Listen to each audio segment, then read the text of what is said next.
late start to the meeting due to technical difficulties, but I hope we can catch up some of the time. So just to crack on, we've got a very busy agenda. I have no apologies from board members for this meeting. Do I have any declarations of interest from board members?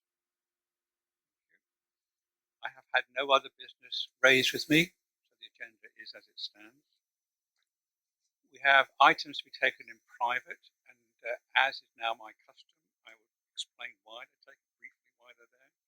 Item 10 relates to the approval of the minute of the board meeting, which was held, and sought approval for the voluntary redundancy scheme and pay and reward process for this year. We also received an update from King's Counsel on the Shaker Bayou inquiry. Item 11 is an update on discussions with our blue light partners on opportunities for further collaboration between our services. And item 12 is an update for the board on the current position in regard to recent pay discussions. Are members content to take those items? I move on to the minutes the board held on the 23rd of March. They are for approval. Are there any comments on those minutes? Can I ask for their approval? Board, thank you very much. We move on to the rolling action log and matters arising. There are 3 actions proposed for closure. Can I invite members to either comment or approve those for? Did we not have a commitment to get the British Transport Police along to a board at some point in the future? And that doesn't seem to be in the action log. We did, and we are actively seeking a date with the British Transport Police, both their chair and the chief constable. So the action is in hand. It's not on the list. We have time to do that. Thanks very much, Paul. So with that, can I ask you to approve the action log, and we'll add that comment in from Paul to make sure we capture that and get that. Excellent. There have been no decisions made by the authorities since our last meeting on the 23rd of March. Thank you very much for that. I'm going to move on to my own report. I take it as read. I just want to highlight 3 issues. One is the HMICS assurance review of forensic toxicology provision specifically related to drug driving.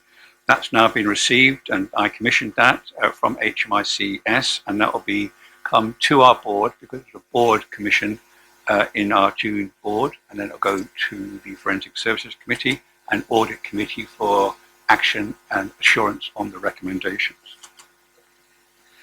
The strategic partnership agreement, which I have mentioned previously with COSLA and Police Scotland, was signed on the 17th of April by myself, Chief Constable, and the President of COSLA. I think that's a critical moment in our relationships with local government, which was one of my priorities when I became chair. I'm very pleased with that. I'm very pleased with how our growing relationship and local and national scrutiny is working.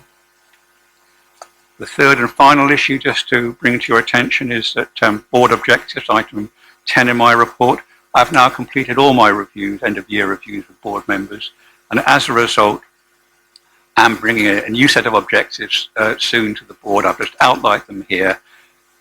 And what we're trying to do and what we will do is maintain a balanced budget for policing and ensure a sustainable police and forensic service. Now, clearly, those are intention to maintain. You might actually reach your balanced budget, and reaching a balanced budget might actually make policing less able to be sustainable. So in order to give some focus on that, I've just outlined very quickly what we're going to be looking at. We'll be looking at capacity.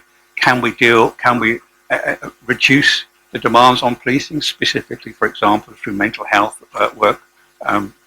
Can we increase the capability of policing? I'm very keen, as I have been for 2 years, to drive the technology side of policing to increase capacity of policing and policing culture. Can we retain our officers? Can we actually ensure that our officers feel engaged at work, which I'm sure will be a major feature today. And I'm particularly looking forward under that heading to having our second iteration of the Strategic Workforce Plan, a critical document about the scope, scale and skills of our police service.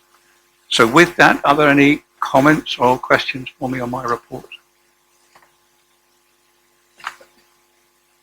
If there I'm going to come on to the committee chair's report and come to Mary Casey first. Mary chairs the Audit, Risk and Assurance Committee. Mary. Thank you very much, Chair. Yes, we had one of our regular meetings back on the 31st of March. The main items of business are set out in this report. We had been looking forward to receiving 2 internal audit reports, both of which came to the committee, and we've detailed some of the discussion that we had there. These were not poor reports by any manner of means, but there were some red risk findings, and that means that we will have an audit opinion that will say except for those risks. We also had the external audit annual plan, and finally the report highlights the conclusions and the actions that committee wished to take, and simply highlight that the report on staff absence and modified duties will be given to the People Committee members for their interest as well. Happy to answer any questions, Chair. Thank you very much, Mary. Any questions for the Chair of Audit? Grant? Yes, thanks, Chair. We had a very busy committee meeting on the 4th of May, discussing a number of different items. What we didn't discuss was the HMICS report into drug driving, and the reason for that was because that was initiated by the board through yourself in particular, Chair, and that's going to come back to the board, I think, in June for discussion, and then I think Audit has a look at it, but I'm quite sure that Forensics will also be poring over that as well at future board meetings, but that's future committee meetings. So that's the reason for the omission at that stage of the report into drug driving. We did discuss drug driving and had positive progress reported to us about clearing the backlog of cases. We also had a closure report on Project Weaver, the morbid toxicology transfer from Glasgow University, which was generally positive, but of course the proof of that is going to be in how it works going forward. And we've requested a validation, an evaluation report, I beg your pardon, about how all that is working going forward. We also had a verbal update on the memo of understanding, proposed memo of understanding with COPFS and Police Scotland, which generally sounds very positive, and we'll have more about that, I think, in a few weeks' time. So I think that's all from me for the time being. Thank you very much, and I hope to have an update at our June meeting when we discuss the HMIC on the MOU. I think that would be an important point. Any questions for the Chair of Forensics? If not, I'm going to move on to Grant McCrae, Chair of Resources Committee, our final committee report. Grant. Thank you, Chair. I will take my report as read, but I would draw members' attention that the Resources Committee did not approve proposals to purchase 2 properties and enter into a development agreement on a third. The committee felt that the absence of a national estates plan and a capital plan were basic requirements of any significant investments in the immediate to medium term, and we expect further information and an update in due course. That's all I particularly want to mention, Chair, but happy to answer any questions. Thank you. Any questions at all? Okay.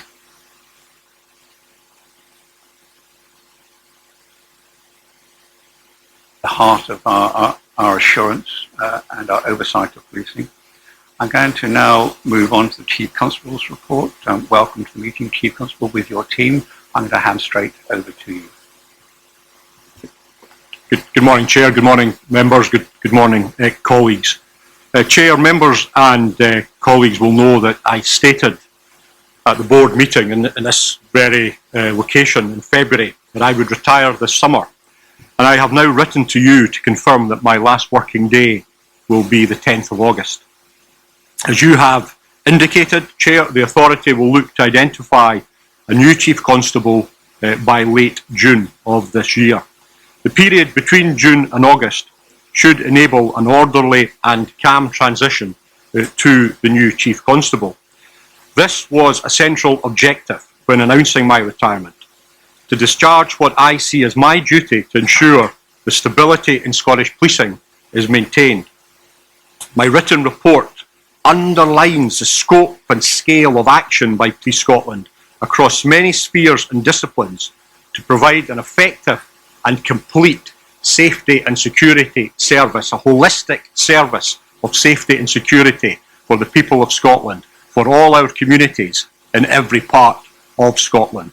Now, the relentless and intense nature of policing should always be borne in mind when assessing or analysing police action. The professionalism and high levels of operational competence demonstrated by officers and staff is underlined through our response to serious crime, including murders, violence against women and girls, online child sexual exploitation, and organised crime. Sadly, tragically, last week, the very upsetting murder of 4-year-old Caden Frank in Paisley painfully illustrated how each incident is a tragedy for the individual and their families. And this case was also felt deeply across the local community, indeed right across the whole of Scotland. We continue to support Caden's family, and our major investigation team will work to establish all the details of this dreadful event. Every murder has its own unique circumstances and investigative challenges, and as outlined in my written report, Police Scotland continues to maintain our exceptional detection rate when these incredibly traumatic cases arise. Getting answers and securing justice for families is a core duty for policing, to which we are utterly committed. In that regard, on Monday, the 3rd of April, Craig Walker was sentenced to life with a minimum of 21 years imprisonment, having been found guilty of the murder of Lauren Wilson. Lauren, a 34-year-old woman, was discovered dead in Walker's home in Renfrew in May 2021. 3 days after Walker's sentence, Kashif Anwar, a 29-year-old man from Yorkshire, was sentenced to life with a minimum of 20 years, having been convicted of murdering his wife, Fawzia Javed. Fawzia was 31, and Fawzia was pregnant when she was murdered at Arthur's Seat in Holyrood Park in Edinburgh, September 2021. Just yesterday, Rhys Bennett was sentenced to 24 years in jail, having been convicted of the appalling rape and murder of Jill Barclay in Dice, just outside Aberdeen. Jill, a 47-year-old mother of 2, was found dead last September. A murder investigation quickly was established and led to Bennett being traced and arrested in Fife, where he was subsequently charged, ultimately leading to yesterday's significant sentence of imprisonment. In each of these cases, my thoughts, those of everyone at Police Scotland, are with the loved ones of those who have died, and I thank everyone in the communities who have assisted us with our investigations. I've been clear, as Chief Constable, on our absolute determination to continually improve our response to violence against women and girls, and that's been based on listening and acting on concerns raised with us. In this regard, Deputy Chief Constable Jane Connors hosted a stakeholder event at Dalmarnock Police Office here in Glasgow last month. This was a very important opportunity to thank many organisations who contributed to the development of our Violence Against Women and Girls strategy and action plan, and to listen further to their insights. As Chief Constable, I thank those with lived experience. I thank those who are victim advocates, who engage with policing to support and improve our commitment to tackling violence against women and girls. During the past year, 2022-2023, our National Child Abuse Investigation Unit protected 776 children and made 486 arrests through the enforcement of National Online Child Abuse Prevention, NOCAP as we refer to it. Such action illustrates the important access to national capabilities Police Scotland now provides to all citizens and all communities right across the country as we work to keep people safe, not only in the public space, but in the private and the online spaces. My written report also highlights our motorcycle safety campaign, and this sadly records that 27 motorcyclists died on Scotland's roads during the past year. Now, motorcyclists account for almost 1 in 5 of road deaths in Scotland, and yet they make up barely 1% of road users. So it's clear that motorcycle safety advice is vital. Our officers are out every day, educating road users and carrying out enforcement. We have dedicated intelligence-led patrols on targeted routes to take action against dangerous riders and drivers and respond to community concerns. Road safety is rightly an absolute priority for Police Scotland. We are committed to working with partners towards the National Road Safety Framework. And although road casualties have increased since we, as a country, exited from lockdown, they remain at low levels, historically low levels, compared to 10, 15 or 20 years ago. Tackling the dreadful, appalling toll of drug deaths is another area where Police Scotland is committed firmly to working with partners in a close and effective relationship to prevent harm. And that partnership preventative work aligns closely and dovetails with our crucial law enforcement action. You will see from the report enforcement action has been taken recently by way of example in Ayrshire and Glasgow during April, and it also highlights preventative work that we have carried out with close local partners in the northeast of Scotland. And earlier this week I had the enormous privilege to participate in and address an event with the Daniel Spargo Mabs Foundation, which we hosted at Police Scotland headquarters, Tullyallen. We were also joined by the Cabinet Secretary for Education, Jenny Gilruth, which underlined to me the importance of drugs education. We have been working with the Daniel Spargo Mabs Foundation to deliver drug prevention education to schools across the country in Scotland in recent months. And this week's event shared an insight into that collaboration with colleagues who joined us from sectors such as education, health, and indeed with young people themselves. I was able to thank all the partners, all the agencies who are contributing to this collaboration and pay tribute to Fiona Spargo Mabs and her husband Tim. Their vital work in educating young people, educating all of us on the dangers of drug use over almost the decade since the tragic death of their beloved son is and was enormously impressive and humbling. The conference itself was also an important opportunity for me to thank our own officers and staff who have contributed to this important work. I hope, I've certainly intended to, consistently underline that the officers and staff of Police Scotland are the key to the success of policing in Scotland. And I am grateful for the many opportunities to meet my colleagues and thank them for stepping forward to provide their vital public service.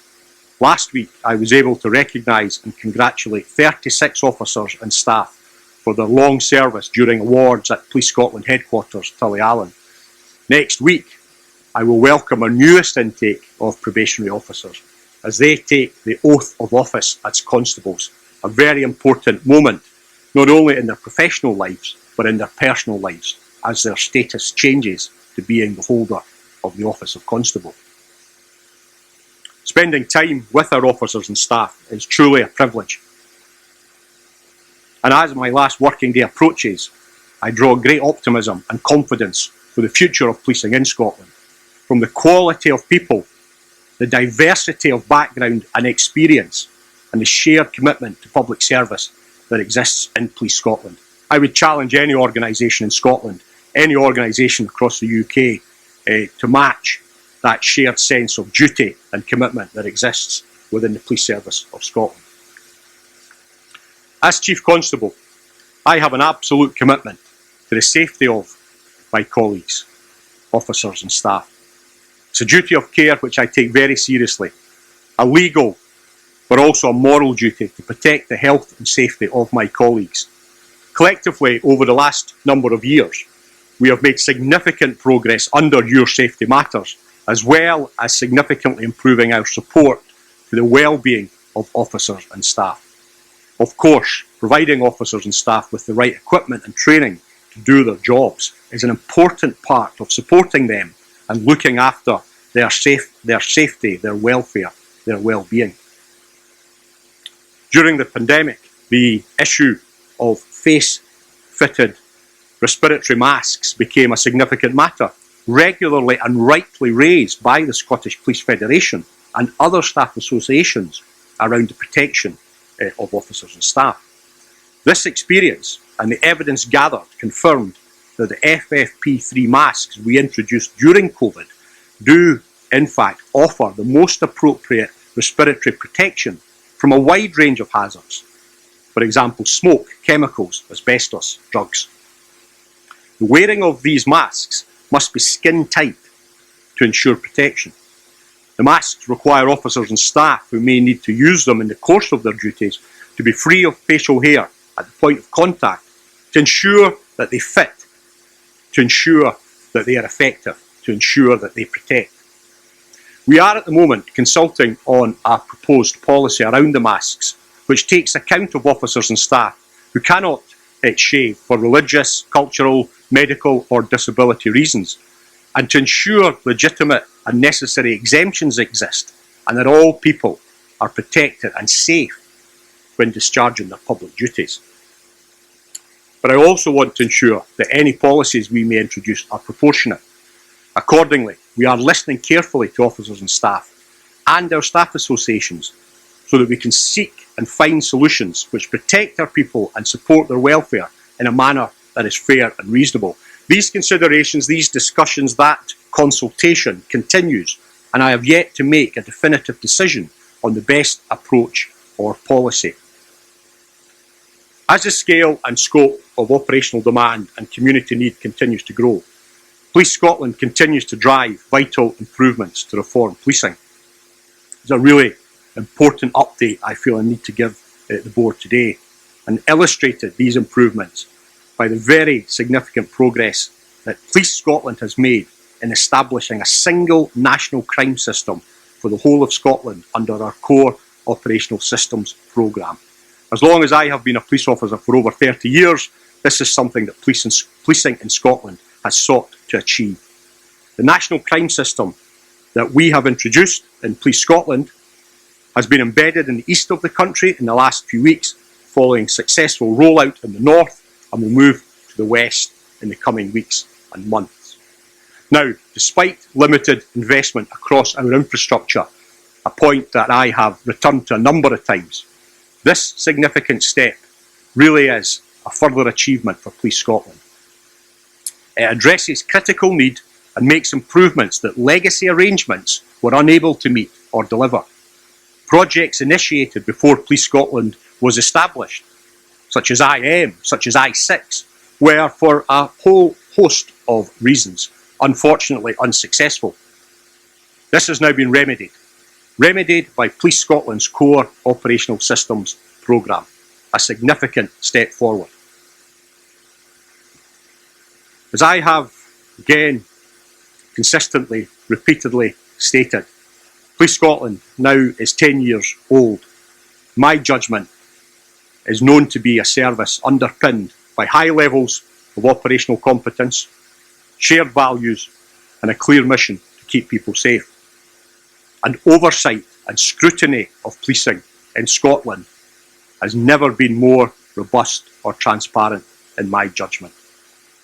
Policing in our country has extremely high levels of accountability and scrutiny. Here we are, in front of the Scottish Police Authority, at local scrutiny panels across many forums and local councils, the Crown Office and Procurator Fiscal Service, accountable to the Police Investigations and Review Commissioner, to the Investigatory Powers Commissioner, His Majesty's Inspectorate of Constabulary in Scotland, to the media, to Parliament, and ultimately to our fellow citizens. As Chief Constable, I greatly value such assurance, oversight and challenge.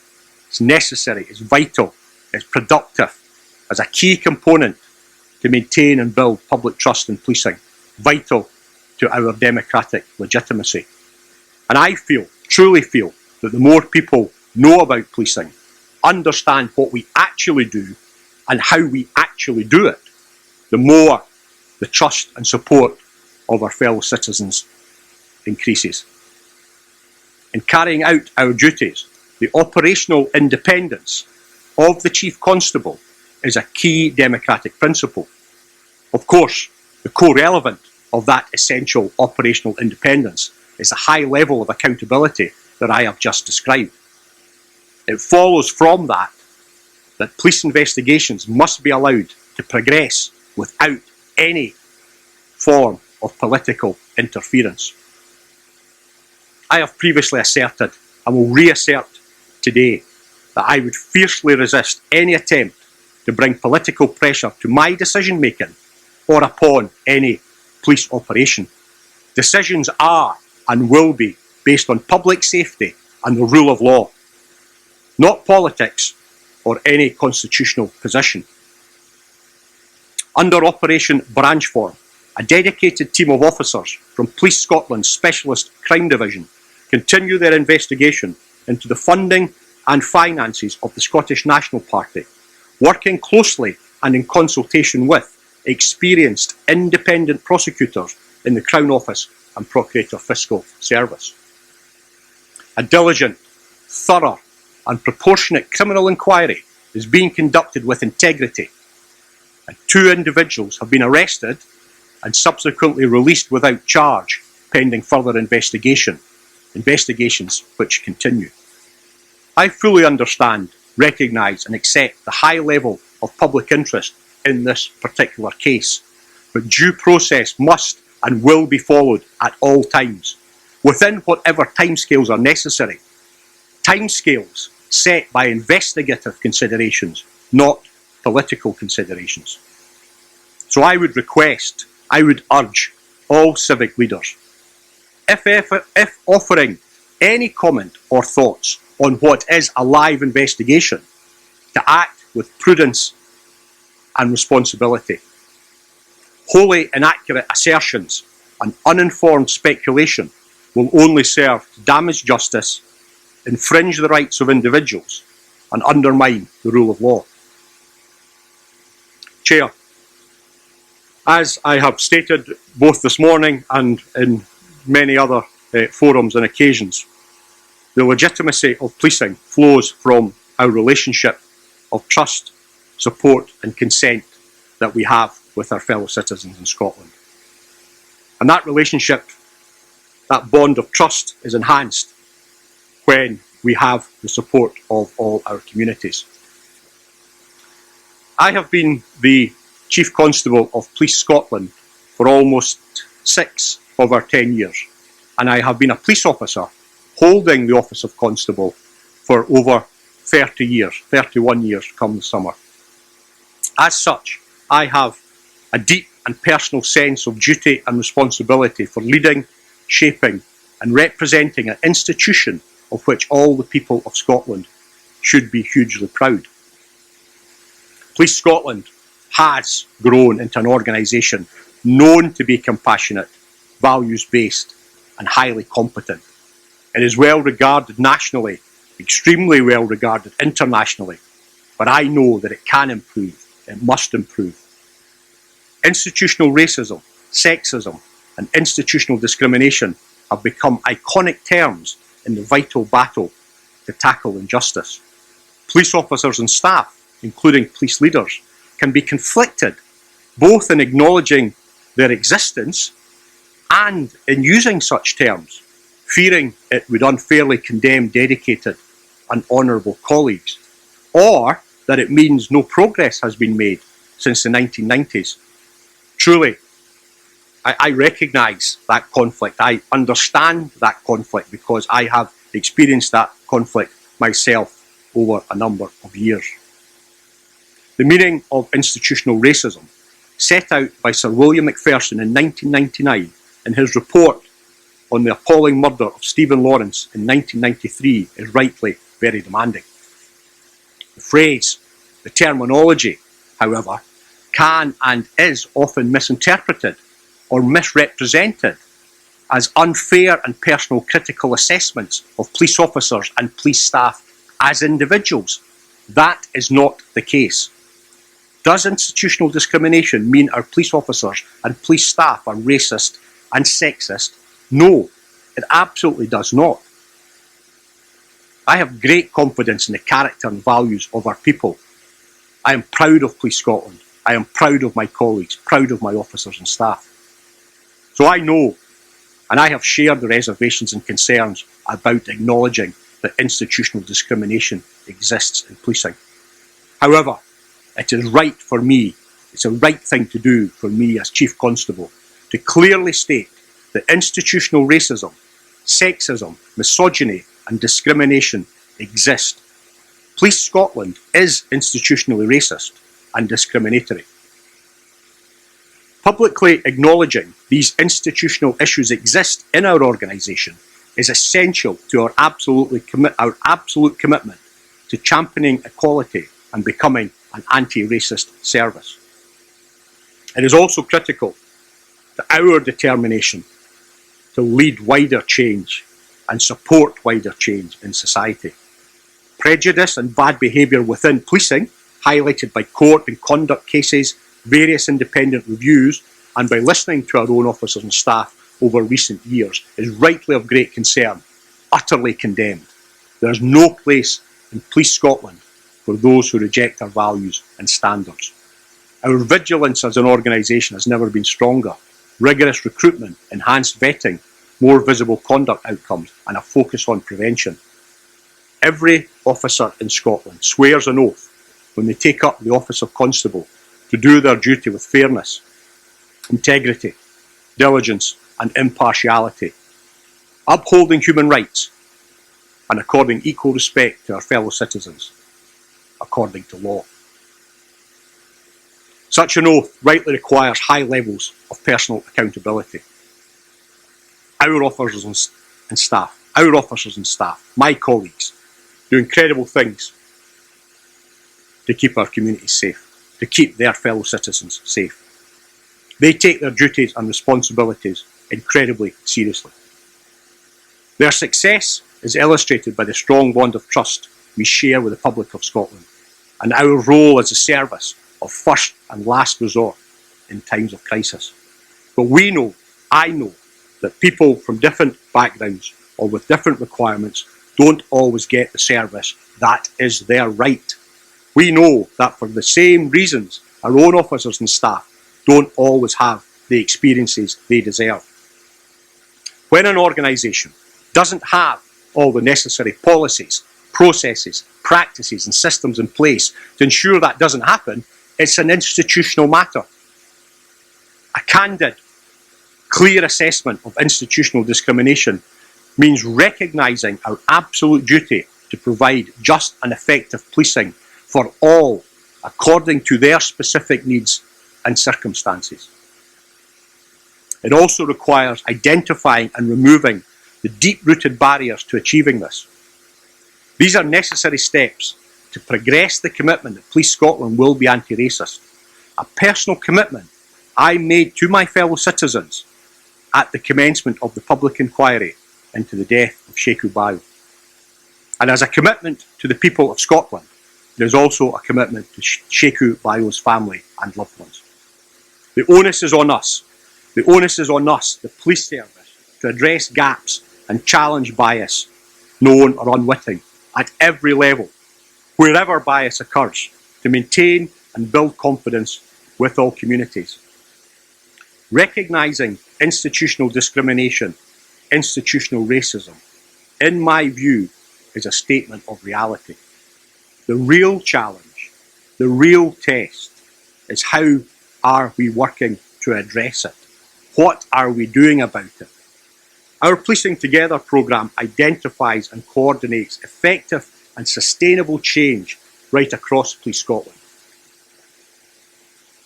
We are actively, genuinely listening to underrepresented communities inside policing and across our country and beyond, to understand how we can better serve them. We are investing to give every police leader the skills and tools they need to build inclusive, effective teams. We are utterly committed to increasing our knowledge and learning on inclusion. We are open, we want to know more. We are committed to regularly and actively challenging and changing our own policies and procedures to eradicate unwitting bias. In my view, all organisations, every organisation, not only in policing, should share and make those commitments so we can move beyond words and focus on action. Our intention, my intention, is to move towards meeting the ambition set out by Sir William Macpherson to eliminate racist prejudice and disadvantage and demonstrate fairness in all aspects of policing. A great strength of policing in Scotland is our diversity, as I underlined earlier. Anyone can be a police officer. We will attract, retain and promote a diverse workforce which reflects and represents our communities. The police are the public and the public are the police, and this is truer in Scotland than anywhere. Earlier this year, I appointed a chief officer dedicated to providing the sustained and visible leadership required to coordinate and drive this essential work. Of course, our operational response to reports from women, from people with black or Asian heritage, people who have disabilities, LGBTI citizens, anyone from a minority group, is vital, crucial in maintaining the confidence of all our communities. The confidence to come forward, the confidence to know you will be treated fairly, you will be treated with respect, and that you will have assurance that Police Scotland will respond professionally and with compassion to your own particular circumstances, characteristics and needs.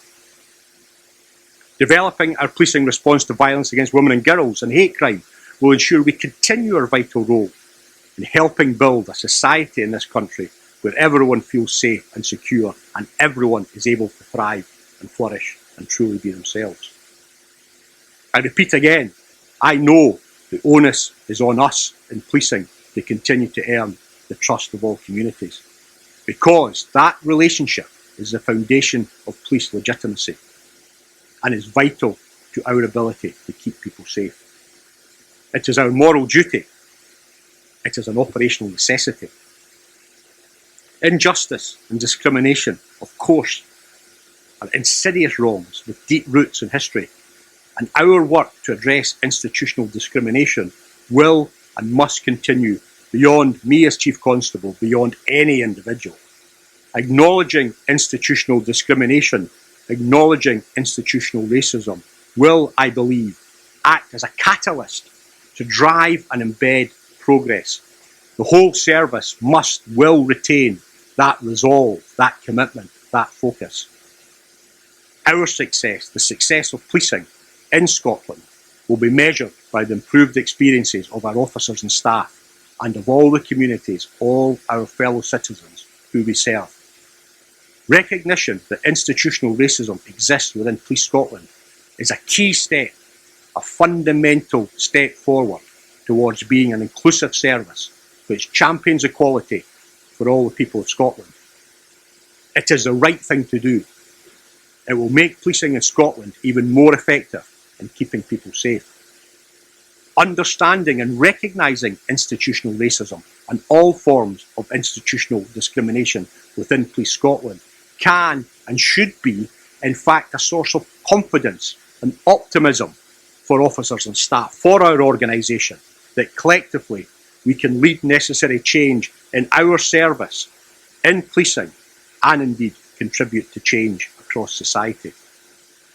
And our progress, our commitments, I think should act as a challenge to other services, other agencies, organisations and institutions, whether in business, academia, political parties, media outlets, bodies across the public, private and third sectors, to look to themselves rigorously and honestly, as we have done, and join and support the mission to eradicate discrimination. Scotland as a whole must commit ourselves to that purpose. The Police Service of Scotland is committed to that purpose. So we can ensure that our police service, your police service, and all our institutions are, together with the people of Scotland, committed to building fairness, equality and justice. That ends my report this morning, Chair. Thank you very much, Chief Constable. Your statement today is a watershed moment in policing in Scotland and across the United Kingdom. And board members spent some time with you earlier this week discussing institutional racism and discrimination. And we know, as you expressed today, the time and energy you put into and thought you put into the statement today that you have made. I'm very grateful for that. I want to move to allow board members to ask questions of you, firstly on institutional racism and discrimination, and then on to the broader issues contained in your report. So I'm going to open it up to members. I'm going to bring in Mary Picasely, Fiona McQueen, and then Michelle Miller. So Mary Picasely. Thank you very much, Chair. And thank you, Chief Constable, for a very thoughtful contribution today. As always, you covered a whole range of areas, each of which will be subject to questions and comments, I'm sure. But I wanted to begin, as you say, Chair, with a question about the whole issue of discrimination and the importance of inclusion. So that will be the basis of my question. And I think your contribution this morning will undoubtedly provoke much discussion on these things, and not only within policing. But I think we also would accept that discrimination exists in all its forms across all of society. Policing is not, nor ever has been, immune from that. If we accept that, then it follows that policing alone cannot solve the problem in isolation. It's right and proper that we should seek and expect and demand the highest standards. So perhaps you could tell us what else, and indeed who else, needs to help address this wider societal problem.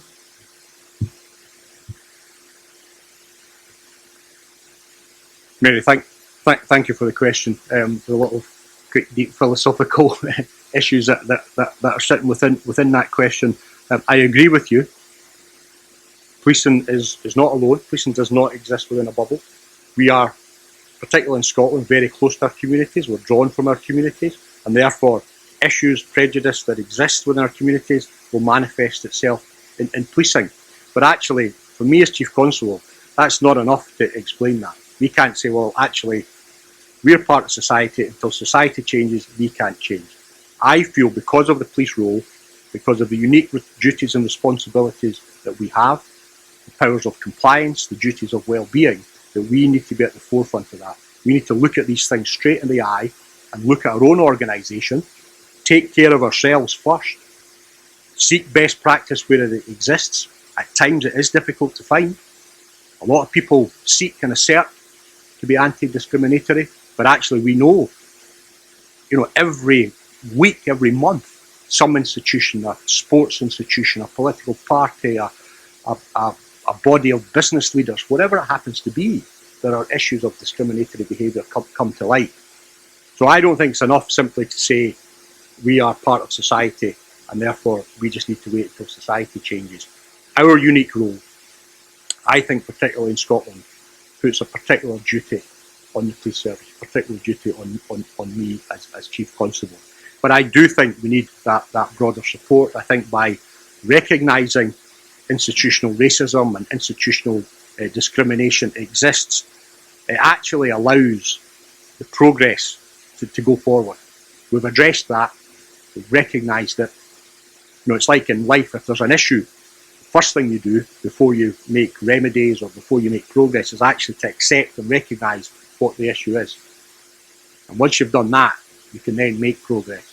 But I want to support the police authority. I want the support of everybody involved in public life in Scotland. I want the support of the Scottish Government. I want the support of opposition parties. I want the support of the search sector. I want everybody, I think, to unite around this issue. And I think our own understanding as individuals and as organisations over the last number of years has significantly improved on the dangers and some of the hidden discriminatory practices that exist. So I think it's right and proper that we should be leading this, that we should be showing the responsibility that comes with holding the office of constable. And because of the unique role that the police service has, it's important that in challenging these societal norms and historical evils that have existed, that policing in Scotland takes the lead. Thank you very much, Chief Constable. I think having recognised that today and committed to the leadership that will be required to address these issues, what I'd like to hear from you a bit more about is the work that will be required to actually facilitate and encourage the collaborative work that will be required that you've highlighted, and whether or not you have thoughts on how that might be taken forward. Thanks, Mary. I felt I'd probably addressed the meeting of the Police Authority at some length already, because clearly we have an agenda item later in today's meeting that covers exactly that, because, as I said, my statement today and my confirmation of the challenges of institutional discrimination, the reality of institutional discrimination are not enough, is not enough. It's about action. But actually, let's accept that and let's now talk about what we're going to do. I'm joined today, obviously, I have my colleagues here, but in particular, ACC David Duncan, who is that ACC that I appointed specifically to lead on our Policing Together programme, driven by the outstanding leadership of DCC Fiona Taylor. I'll maybe ask Fiona, if I can, to respond to that query, Mary. Thank you, and thank you for the question. I wholeheartedly endorse everything that the Chief Constable has said. You would expect me to say that, and that is as a senior police leader now. I absolutely endorse every word that our Chief has said this morning. I think it's important that we do look at ourselves. As the Chief says, our knowledge, our awareness, our understanding of the complexity of the issue and the complexity of the solutions to the issues that we are talking about this morning. That's not a quick process. That has been a process of evolution, which brings us to the point that we're at today. So there is something for me about, and David ACC Duncan will talk about this shortly, about what we need to do, concentrating, focusing on Police Scotland, what we need to do to make our service provision as good as it can be for every individual in every community across our country, and for every individual member of police officer and member of police staff who works within policing in Scotland. So we have a fundamental responsibility for that service delivery offering, and also for ensuring that our people have the environment that they absolutely deserve to thrive and flourish within. I think as we do that, as we understand better with the support of the authority, with other partners, what works and what doesn't work, then as the Chief said, and where the accelerators are, what we need to do, the order we need to do things in, how we measure, how we evaluate, all of that is within Policing Together. I think then we can become very supportive partners to other organisations and other agencies. But again, as the Chief says, a huge driver for me has always been to look for exemplars. Where is the good practice? How do we bring that good practice alongside Police Scotland, and then by definition, potentially, alongside those other agencies and organisations who also accept the challenge. And there is something about accepting the challenge, accepting the need, accepting the requirement. So those are the next stages with us, to have those conversations with strategic partners, and then to develop that combined action plan moving forward. Thanks, Chair. Chief, I wonder, following on from your dialogue with Mary, I think what you've said this morning has the potential, very significant potential, for real catalyst in terms of positive change. I understand and completely agree with you and support you about working with external partners, but internally within the police service, there are deeply held beliefs and behaviours that are supported by organisational policies and procedures that are demonstrating institutional discrimination. I wonder if you could tell me where you think that needs to be looked at firstly, in terms of the next steps internally to make that real difference and that real change. Thanks, Fiona. We will hear later today at some length from ACC Duncan on, we've got an approach where we talk about 4 pillars, because really candidly, there isn't a 1, 2, 3, 4, 5. There's a whole series of aligned and complementary activities and actions, investing in our leaders, looking at our training, looking at our policies and practice, looking at our HR policies, looking at the equipment we issue in terms of the body armour, looking at the return to work interviews from people returning from maternity leave, the career opportunities of people who have specific characteristics. There's a whole host of actions, and every part of the organisation is involved in this. Every part of the organisation has to be committed to this. David's role, Fiona, myself as Chief, we will lead, we will provide that coordination, that direction, that unequivocal commitment. But actually, this is every member of Police Scotland, every officer and staff in support areas, looking at their practices, looking at their policies.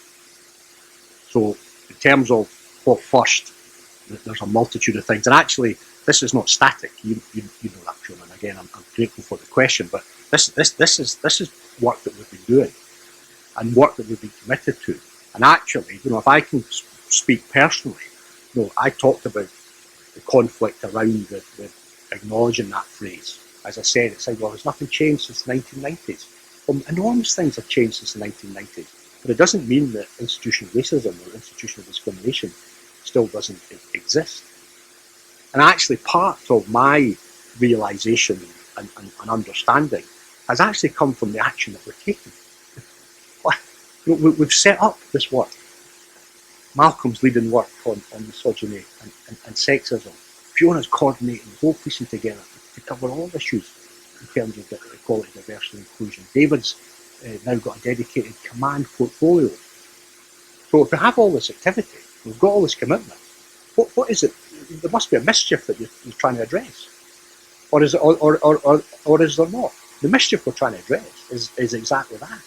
It's almost, you have to say it so we can actually, using your phrase, then take that as an accelerator to go forward. So that's why it's important today for me to have unequivocally stated what I have, and then allows this body of work, this commitment, I think, to go forward with even greater energy and actually shake off that stone round our neck about will you address it, will you identify it, well, it's a matter of interpretation. No, it isn't.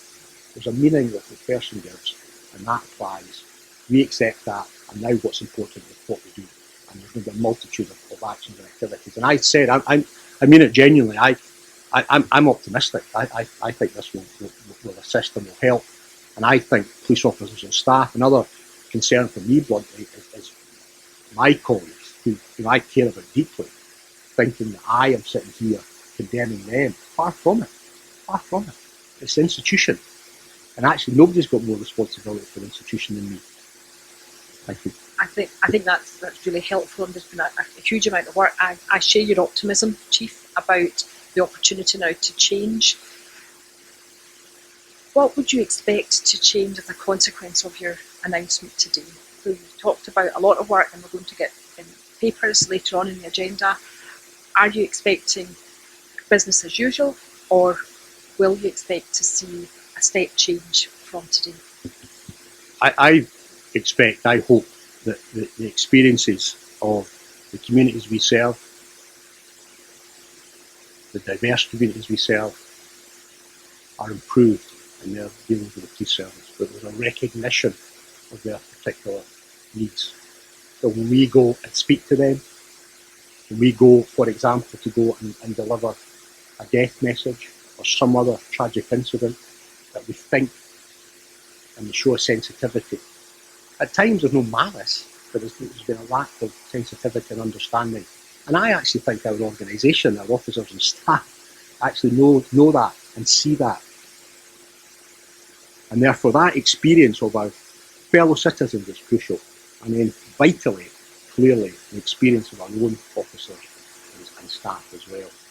I say it often, if we can't treat each other well, if we can't look after each other's well-being, what chance have we of looking after the well-being of our fellow citizens, which is our core duty in law and in public life. So internally, externally, I would like to see, and I expect, improvements across that. And that again will be a measurement that again will have multiple indices to provide us with indicative measures. But I genuinely think this is a long-term change that will continue to evolve over the years to come. Thank you very much. Thank you, Chair. Thank you very much, Michelle Miller. Thank you, Chair, and thank you, Chief Constable. Very warmly welcome your statement, difficult though it is, I'm sure, for you to have made it, but also for us to hear it. But really, really positive. And I think that, you have described, and your colleagues have described over the months and years, a huge amount of work to tackle some of the individual issues. But without the statement that you've made today, I think that there is a risk that all of that would founder on that resistance to accepting that concept. Very much welcome.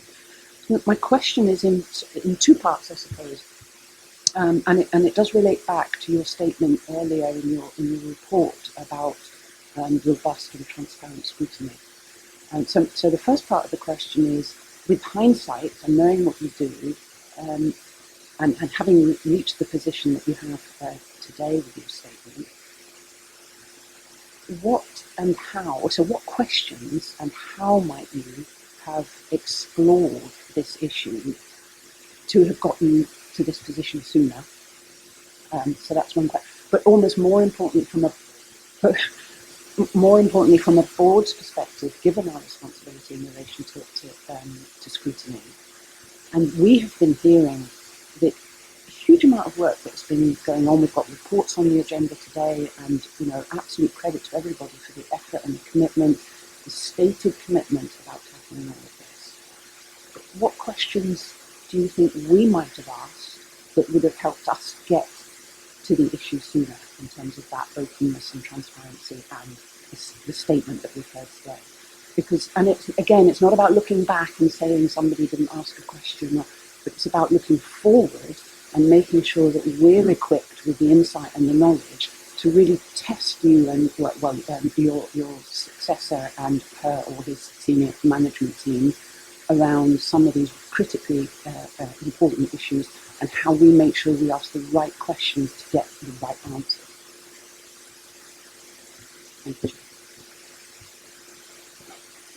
you. Michelle, that's a very challenging question, and I accept it. I think there are a couple of observations that I would make. That I actually wouldn't be too harsh on yourselves as an authority. I don't think we should be too harsh on ourselves as an institution. I've had conversations with, I would say, nearly every single board member on matters of equality, diversity and inclusion, been challenged on specific issues. Are we focused on all elements of equality, diversity and inclusion? What are you doing in terms of, if it's some of the committee work on our HR policies, our promotion policies, some of our operational responses? So that has actually, that dynamic, I speak to the chair on a disciplined basis every week, and actually far more in between times. I speak to members here formally, at times informally, and often that those issues are there. So getting us to where we are today, I think, has been that. I don't have any other description for it other than to use a sort of hackneyed phrase, or it has been iterative, it grows, it matures. So I think the police authority has made a significant contribution. And again, dare I say, I do think this version of the police authority, this membership in particular, has challenged us and contributed to our thinking, so that the service and the authority, I think, share that same commitment. In terms of reflecting back, I'm going to have, I hope, after August, quite a lot of time to reflect and review things. And actually, I will do that. I think it's important personally and for the organisation. But I couldn't go and say, look, if you'd only asked that in 2020, we might have been further on. I actually think, and I've taken your lead, we are where we are today.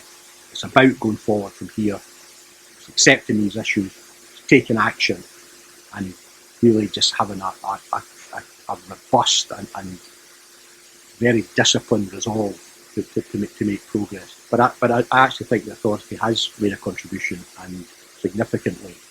And it's difficult for me to go around and point all the little touch points where that's arisen, but collectively it definitely has contributed. So again, I thank you for that. Thank you very much. The next questions are from Alistair Hay, Katharina Casper, and then Katrina Stewart. So Alistair first. Thank you, Chief Constable, and I add my own voice of support to the message that you've shared with us all today, the announcement that you've made today.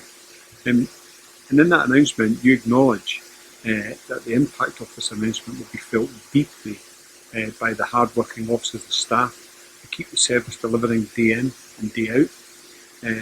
So the question I have is, how are you managing the internal messaging of this to the workforce, to your colleagues as you described them in the announcement? Thanks, Alistair. Again, I've shared some of my thoughts and emotions candidly already this morning. But that has been a major focus in my mind, but not the primary focus. Primary focus always has to be our communities. Primary focus always has to be doing the right thing. But I've given my life to policing, and I think the development of policing in Scotland is something that this country should be proud of. This is an asset that has made progress and change and modernised itself, and committed to additional duties, additional responsibilities in a way that I genuinely think no other organisation does, and is subject to a level of focus, opinion, scrutiny that is second to none. We feature on news agendas almost in a disproportionate manner on issues that at times I've got to question, is it newsworthy? It must be, because it's been played out in public. But the scrutiny and focus that falls on individual officers and staff and falls on policing, I think is exceptional. Now, in some ways, we should take that as a compliment, because policing is so important to the people of Scotland and the communities of Scotland. But you know that policing, the police, is actually, it's a misnomer. The police are actually people, men and women who have vulnerabilities, who have insecurities, who come to work when they're not feeling well, when they've got a child at home who's not well, whatever pressures are, and they come and they go into a whole series of scenarios that you don't know what you're going to be facing at the time. Very good to look back. Everybody's good with the benefit of hindsight.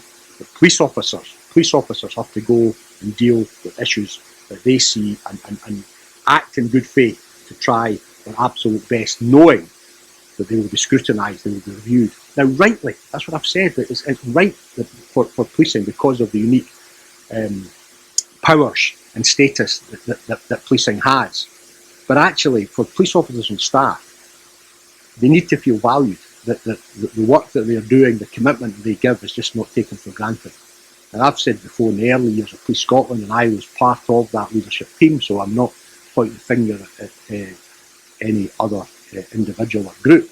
There was no doubt that we did not do that we were going through a reform programme where change was getting done to people, that we weren't consultative, we didn't give them the equipment, the training, we didn't look after their well-being, they didn't feel valued, and inevitably their self-esteem suffered around that.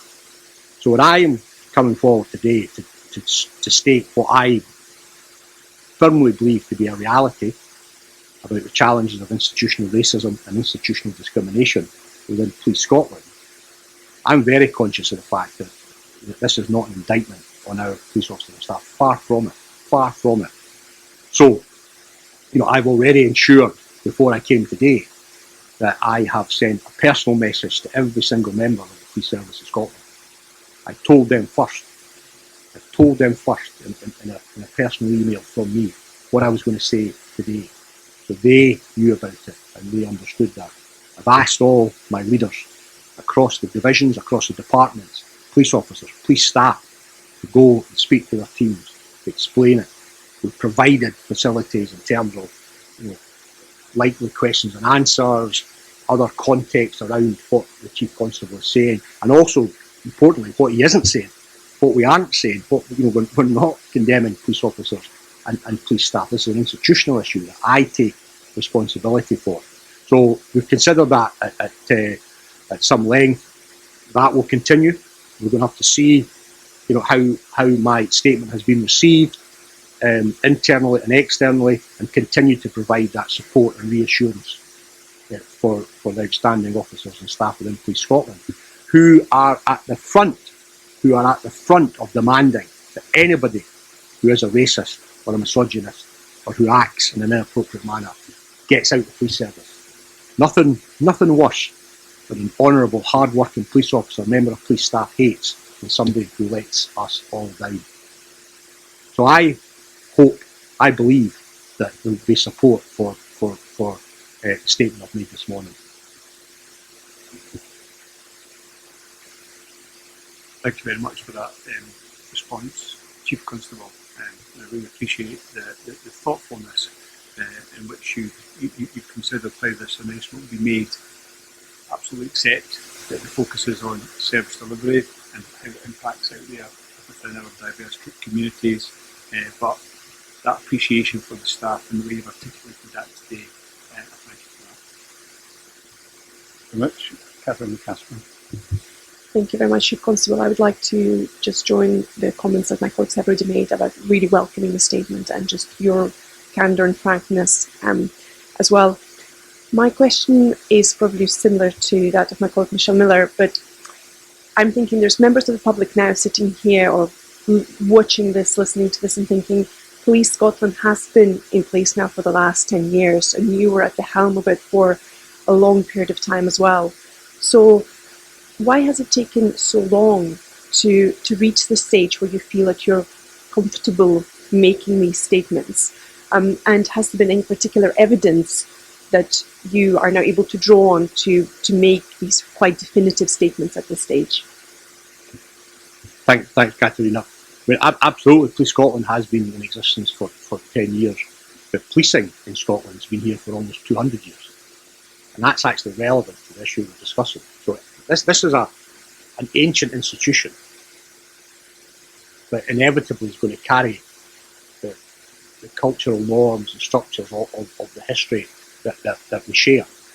Police Scotland came into being as a new institution, but I consistently say Police Scotland is Strathclyde Police, it's Grampian Police, it's City of Aberdeen, it's Falkirk Borough, it's whatever structures existed over the centuries, and we are the current sort of recognition and structure to deliver the police service of Scotland. So I've explained, I think, in my comments about some of the, in my judgment, understandable reservations that officers and staff and senior officers and myself have, because it was taken to bear. Well, you're all racist. The Chief Constable's told us that. Officers and staff are going to have to go and deal with that misrepresentation over the days and weeks ahead. And again, I would look for the support of wider civic society to ensure that isn't the case, and there's a recognition that is not what you're saying or what I'm saying. So that resistance. There is this issue I also mentioned about things are different from the Metropolitan Police in London in 1993. Scotland in 2023 is very different, and there has been significant progress and advances made. So that resistance, that is this helpful to say that, does it unfairly condemn our colleagues? Issues I've already explained are part of that I suppose that reluctance, that human inhibition. And I'm really candid. This is my journey, my thought process, if you like, notwithstanding absolute commitment to equality, diversity and inclusion, fairness. That's what drives so many people to come into policing, fairness and justice. But there's absolutely no doubt in the last number of years, and again, I think this is credit to us as a service, it's credit to my colleagues and my senior team, that we've challenged ourselves. The public inquiry into the tragic death of Jacob Bio has heard evidence, again, well-meaning officers presenting evidence, but themselves reflecting, well, perhaps we could have done things better, perhaps we didn't have the practices and policies in place. We've seen issues, the growth and the greater awareness in society around how women and girls not only are treated by the justice system, but just in general, in every area. Everybody has a far greater awareness in terms of true sex equality and hidden misogyny or more subtle forms of discrimination that perhaps are not always overt. So our understanding as an organisation, my understanding as the Chief Constable and as a police officer, has grown significantly in the last number of years. And why am I doing it now? We're doing it now because it's the right thing to do. There's never a perfect time. Back to Michelle, could we have done it earlier? Maybe. Should we have wait later? Maybe. Well, this is the right time to do it. It's the right time to do it because there's no reason not to. It's the right thing to do. That allows us to then go forward. And I know that you're asking me a question about why did you not do it sooner, and I've given you some of my reflections. Again, I might capture this in a more orderly manner if I've got more reflective time. But I don't want to be dismissive of the question. But in some ways, that's happened. What's more important is where we go from here and what we do now. Thank you, Richard Constable. I couldn't agree with you more. Thank you. Thank you. Katrina. Thank you, Chief Constable. I would add my voice to the very welcoming ones of my colleagues, and I'd also like to say I appreciate the comments around the role of the board, for which I've actually taken a lot of reassurance, so thank you for that. You've talked about discrimination in its widest sense, and specifically referenced racism, sexism, misogyny. You mentioned disability. So my question really is just about clarification around issues around so-called hidden disabilities, and also the whole concept of intersectionality. So, for example, an autistic woman of colour may experience discrimination, marginalisation in ways that other people wouldn't even recognise. So I just wondered if you would make a few comments on that, please. Thanks, Katrina, and thank you genuinely for various formal and informal conversations that we've had over the last number of years. I think your point gets to an issue I think I raised and spoke about earlier, was that although we talk about issues on age and disability, on race, actually every individual is distinct, and what we need to be able to do is recognise the different characteristics. At times, as you say, where there's intersectionality, there's a blend or a very specific and individual set of circumstances and characteristics that an individual has, and actually be aware that our duty is to treat everybody and so that can be difficult for a listener. You're in a dynamic set of circumstances, they arrive, they've never met these people before, they might never have been in a particular location before, they don't know the relationships, the interdynamics of the group or the family or relationship that they might be involved with. But what we're saying is to be open to that, to consider, if somebody's behaving in a manner that appears aggressive or irrational, well, there might be something behind that. And somebody may be not aggressive, there might be some either medical condition or some other neurodiverse condition that relates to that. So it's a commitment to being as open-minded and as genuine about every single individual set of circumstances. And what we can do as an organisation is to improve our education and improve our awareness. And that's where, again, I was asked by Mary, what support do you need? We need the support. We need the support of first sector groups. We need the support of advocacy groups.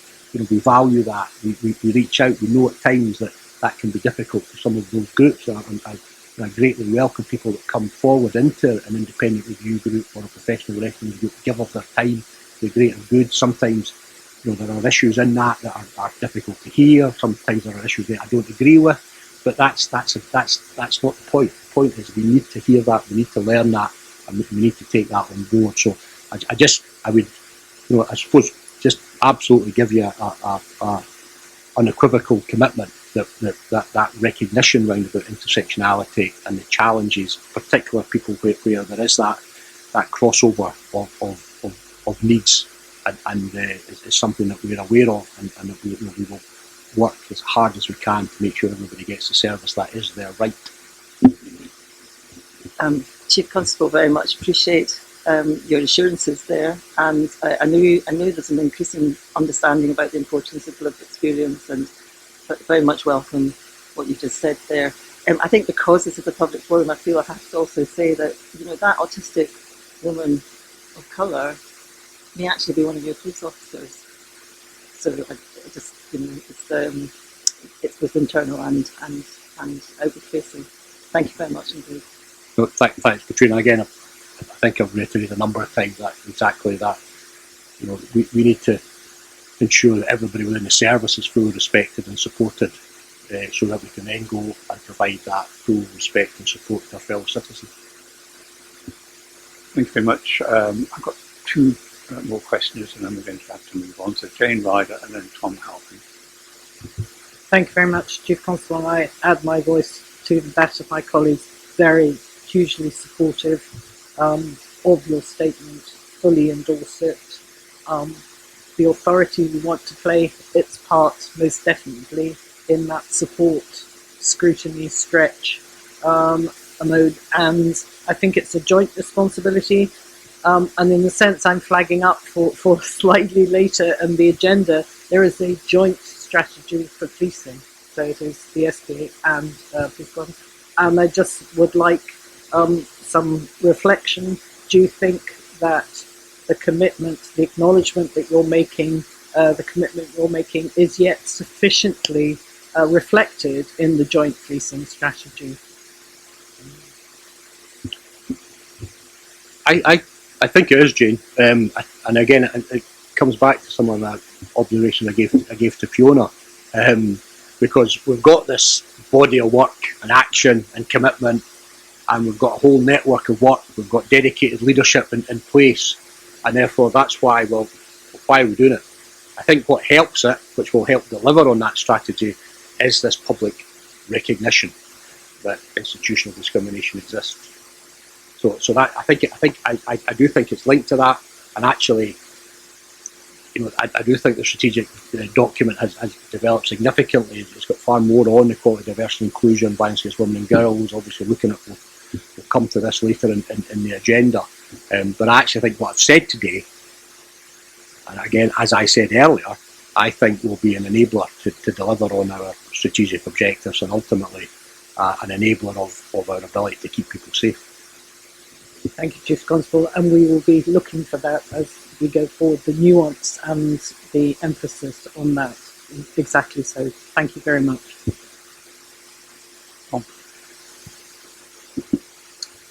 Thank you. Chief Constable, you said today is a statement of reality, and it's the right thing to do, and I wholly personally endorse that. And there's no doubt this issue has been a drag in the change programme, and everybody's going. Getting to the stage of acknowledging it is one part, but there's a reality for communities and individuals and their families within those communities that this reality has impacted in the services that they've received. And making the statement that it's a reality, that must be a factual point. So I think we should acknowledge that and maybe talk about what does that impact on service delivery in those communities and those individuals. What does it look like? And if we accept that as a reality, making the change and achieving the ambition, and accepting that it's been a drag in that reality, how do we increase the pace of change now? Acknowledging what that service shortfall is, acknowledging we've changed it, but how do we make sure we do this at pace? Thanks, Tom. I mean, every time we discuss change, every time we discuss improvement, I would like to do things quicker. That's just a sort of objective of change. If you decided you need to change something, you want it to happen overnight. But we all know from experience that doesn't take place. I talked earlier about trying to introduce a crime system for Scotland. That's a change that policing in Scotland has been trying to do for decades. The Association of Chief Police Officers in Scotland had all sorts of structures and systems and funding in place, and it came to nothing. Change is hard, and that's why it was important to recognise that change has been achieved under the police service of Scotland. So the change in that reality of our service, I think that's absolutely at the centre of our policing together work. It's absolutely the centre of what you'll hear from ACC Duncan and DCC Taylor later. And you are absolutely right. about what is the reality on the ground, on the streets, in communities, if you like. But I believe, I hope that an unequivocal statement from myself as the Chief Constable of Policing will actually, give a level of confidence to people who haven't had the service or haven't had their rights and their needs fully met. Now, that is what it is. It's a statement, it's a commitment, but I actually think that it will act. Your phrase is right, I think, Tom. As a drag, it's been you keep coming back to having to argue or rationalise institutional racism or institutional discrimination. Let's accept it.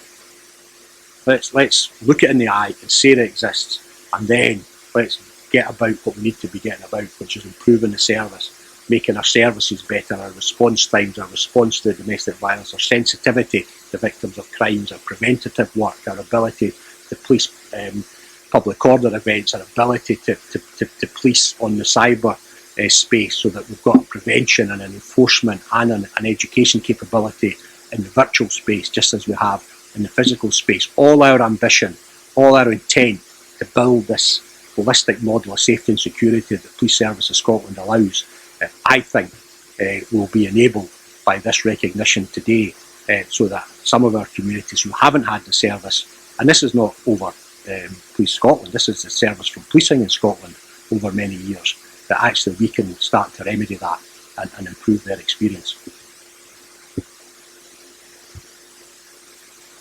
Do you want to come back to one? Thank you very much. Thank you, members. Thank you, Chief Constable. So, Ian, you and your statement today have the full and unequivocal support of the authority. It's widely accepted that policing is not immune from the discrimination that exists in society, and acknowledging that the processes, systems and behaviours in Police Scotland are and can be discriminatory, however unconscious that might be, is the crucial step to accelerate, as you said, organisational development.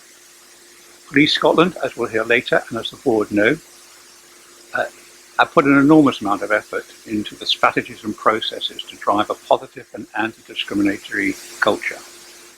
And the authority is confident that this statement now marks a critical moment for policing, one that moves from the focus of continually describing the problem, as you just suggested there, within Police Scotland, onto what and how can we change. Any right-minded person is wholly against discrimination. However, I know as a former housing campaigner, being against things is not that difficult. The real challenge is to set out what are we for and how are we going to get there, not what we're against. There'll be two small groups, but they'll be very vocal, to whom this move to focus on change may be unwelcome. Firstly, that small group who thinks that all police services, and indeed all police officers, are irredeemably discriminatory. For them, there's no optimism for policing. For them, all change is futile, as policing is and always will be hopelessly and irreparably discriminatory. The second group are those who refuse to accept there is any institutional or indeed individual discrimination in policing. For them, change is wholly unnecessary. In their eyes, no change is needed because there is no problem. Now, we live in an increasingly polarised society. Given these two rather absurd extremes, hopelessness on the one end and complacency on the other, we should be very wary of either pushing or pulling us into their camp. Both are completely dead ends. The authority is very grateful to Chief Constable, his senior team, and the Police Service of Scotland as a whole. It takes a very advanced degree of realism, self-reflection, strength and effort, and indeed courage to reach this point. Today's later agenda and focus on EDI shows a rock-solid base for this announcement, a clear and open route map to move forward. Making change, measuring that change and increasing the pace of change is now critical, as you acknowledge, and a test of sincerity. We must also continue, as you will do, to listen to all those affected, speak out and never be bystanders, and support affected individuals and communities. I believe there will be widespread relief that we can move on to talk about what evidence of change others can offer, as you've invited them. I want to challenge other public and private bodies, charities, academic institutions, the media, staff associations and trade unions. Where does your organisation stand on this issue, and how can you lean in to help Police Scotland achieve the objective that the Chief Constable set out? Addressing institutional discrimination is complex and will require sustained and joint effort and determination. And while individuals and service action can make a difference, lasting change will require collective action across all our public and all our private institutions to create a more equitable and just society. So thank you for your statement. As I said at the beginning, it's a watershed moment for policing, and I'm absolutely delighted and proud that you made it to our authority today. Thank you. I'm afraid, Thank you, Chair. sorry, to ask from the board. So I'm going to just quickly move on. If we can try to foreshorten this so we can get back on track for our agenda, and I'm absolutely right to spend that time we just did. So I can come to Tom Halpin has a question on your wider board report. Tom. Thanks, Chief. You made reference to the clean shaving policy. There's been a lot of interest in this. Can just for absolute clarity, what is the status of that policy at this time? Thanks, Tom. Again, welcome the opportunity to reaffirm what I clarified in my opening comments, that it is under consultation. In some ways, you know, any change to the current policy where, you know, officers are free to have a beard, are free to have facial hair to any form they like, you know, that's not something I want to do to change that. It's something that I need to do, because I've got that duty for their welfare and to look after them. But the issue that concerns me personally and concerns us as a leadership team, you know, when you get pretty, you know, unequivocal advice from your health and safety experts and the legal advice that rightly we seek around that, the issue for me is around about proportionality, about, you know, is that, are we imposing a requirement that's disproportionate to when that need might be made? But there's absolutely no doubt, to get the full protection, to stop people potentially dying, carrying out their duties, there needs to be a close fit with the mask. So the status of it at the moment is that it remains under consultation. I've asked for a series of options to be presented to me that I think would be fair and reasonable. But we're looking at this issue, I say, not because I've got anything against people who wear beards. I'm looking at this issue because it's something that I need to do to keep people safe within our organisation. So there's no decisions been made, Tom, and again, really grateful for the opportunity to clarify that. Thank you very much. Fiona, and then Jane Ryder. Thanks, Chair. Chief, you've talked a lot about the importance of the workforce, the workforce's voice, and how they come to work to flourish. Earlier on, as Chair of the People Committee, along with the Chair of the Authority this week, we met with one of the trade unions who advised that the JCNC was not currently being supported by the trade unions at the moment, and I wondered if you could help me understand what steps have been taken to put that back on track. Thanks, Fiona. I'll ask DCO Page to add some detail on that. It's an area that sits under his command here. The first thing I would say is that, you know, again, over my period as Chief Constable, I've always had an excellent relationship with the trade unions and with all the staff associations. Again, you know, they will speak very directly to me. I at times will speak very directly to them, but it's always done with a kind of a shared respect and a shared purpose to try and achieve the right outcomes. I think there is pressure in the system at the moment because of pay pressures and some of the austerity issues that the people are feeling across society, and that does affect some of our support staff more than others. So I know with our new director, Katie Miller, in place, our director in P&D, who again has you know, been outstanding since he joined us, you know, a further strengthening of our team. You know, we're working really hard to try and get that relationship in the right place. But David, I don't know if you can add a bit more detail to that. Thanks, Chief, and thanks for the question, Fiona. As the Chief said, we've been going 10 years, and a lot of the kind of structures and protocols, processes, and meetings that we have in place with the trade unions need a refresh, to be quite frank. As the Chief has said, Katie Miller, who's the new Director of D&D, has taken on the responsibility of sitting down with the unions and reviewing all of these different things. It is a very challenging time for our staff colleagues, civilian staff colleagues, with the cost of living crisis, with pay settlements, with the 3.7% reduction in our workforce, which is although the kind of officer reduction gets all the headlines, it is applicable to all of our civilian staff as well. And we have processes we need to go through. We have to go through consultation with them.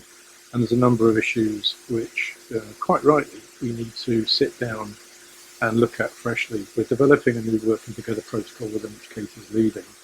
I do think it's a really timely moment for us to reflect on Police Scotland, our relationship with our union colleagues in the context of Police Scotland being a single team, and we have to ensure that both officers and staff are treated equitably. That's always been the Chief Constable's position. That's always been our position in terms of engaging with them. But also looking at Police Scotland and treatment of officers and staff in the context of wider public sector workforce and the pressures that are on that workforce at the moment through the resource spending review and Scottish Government's requirements that all public sector organisations look at workforce reduction, look at public sector reform. The unions are, quite rightly, very clearly of the mind that we've done a huge amount of public sector reform. There's been a huge amount of pressure onto our civilian staff. We lost nearly 1,700 staff at the start of Police Scotland, and here comes another round. So we do have to take and recognise all of that work, and I do think it is time for a bit of a reset of our relationships with them, and we are engaging very actively with them to do that. And I am confident that with Katie and with our union colleagues, we can get to a kind of new reset baseline of our civilian staff industrial relationship in the context of where we are today. So I think there's a lot of work going in there, but recognising some real legitimacy about what we need to do to improve our relationships. Thanks, John. Thanks, Chair. And I think for the avoidance of doubt, the trade unions at no time had said that their withdrawal from the JCNC was anything to do with the challenges. On the contrary, they were very keen to work with the organisation and look forward to getting back into the room to negotiate what's essentially very, very important for staff. Thank you. Thank you. Jane Ryder. Thank you, Chief Constable. You referred to a couple of individual cases and rightly said each incident was a tragedy. And in relation to the Park Inn Hotel incident, that similarly, pleased to see in terms of scrutiny that the Crown Office concluded that the police officers acted appropriately and legitimately, proportionately in a very difficult situation. You'll be aware there was a recent roundtable between the authority and Police Scotland into workforce trauma, and although you can't comment, I'm sure, on individual officers, just like some assurance that the officers concerned would have access to welfare support after such an incident. That's an important part of the support and the well-being that you've been stressing throughout. Jane, thank you so much for the question. You're absolutely right. The officers and staff at times face incidents and scenarios that no one would ever seek to have to experience, and they do that in the course of their duties, and at times they do it when they themselves are under threat and when their own lives are under threat, and this instance was one such case. Now, this is an area where I think we have made real improvement. I gave a commitment when I became Chief Constable. One of my priorities was to put people at heart what we're going to do as an organisation. Again, we were process driven, we were policy driven. We're actually, people. I've said it a number of times today. It's the people that actually are crucial to the police service of Scotland.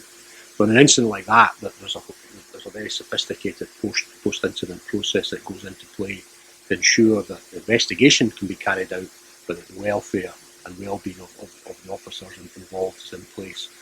We have access through our occupational health support network to ensure that people who seek further support can get that. And then there's a support network from management support, from the Scottish Police Federation in terms of the Park Inn. Scottish Police Federation were outstanding. And in that particular instance, for example, when that shift next came on duty, it was a night shift. I actually went through myself that evening, it's a number of years ago, and met with the local leadership team at Baird Street, spoke to the officers and staff, and gave them, notwithstanding that we knew there was going to be an independent inquiry from the PIRC that was then independently reviewed and adjudicated on by the Crown, and rightly so.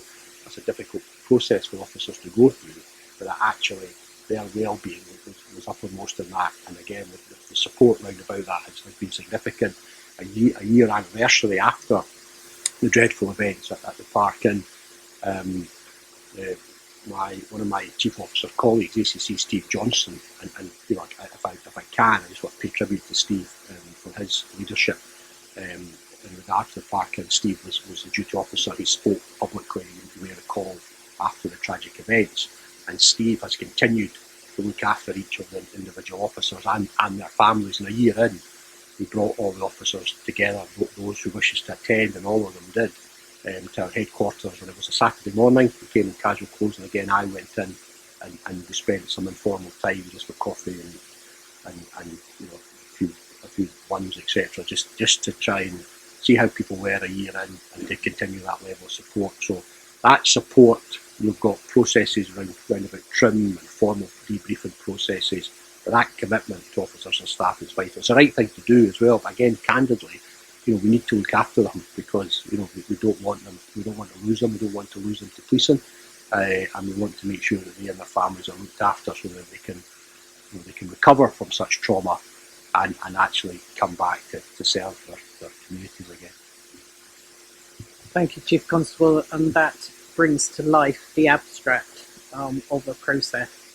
And certainly that roundtable, some extraordinarily powerful stories and examples. But thank you for that illustration around the pathway.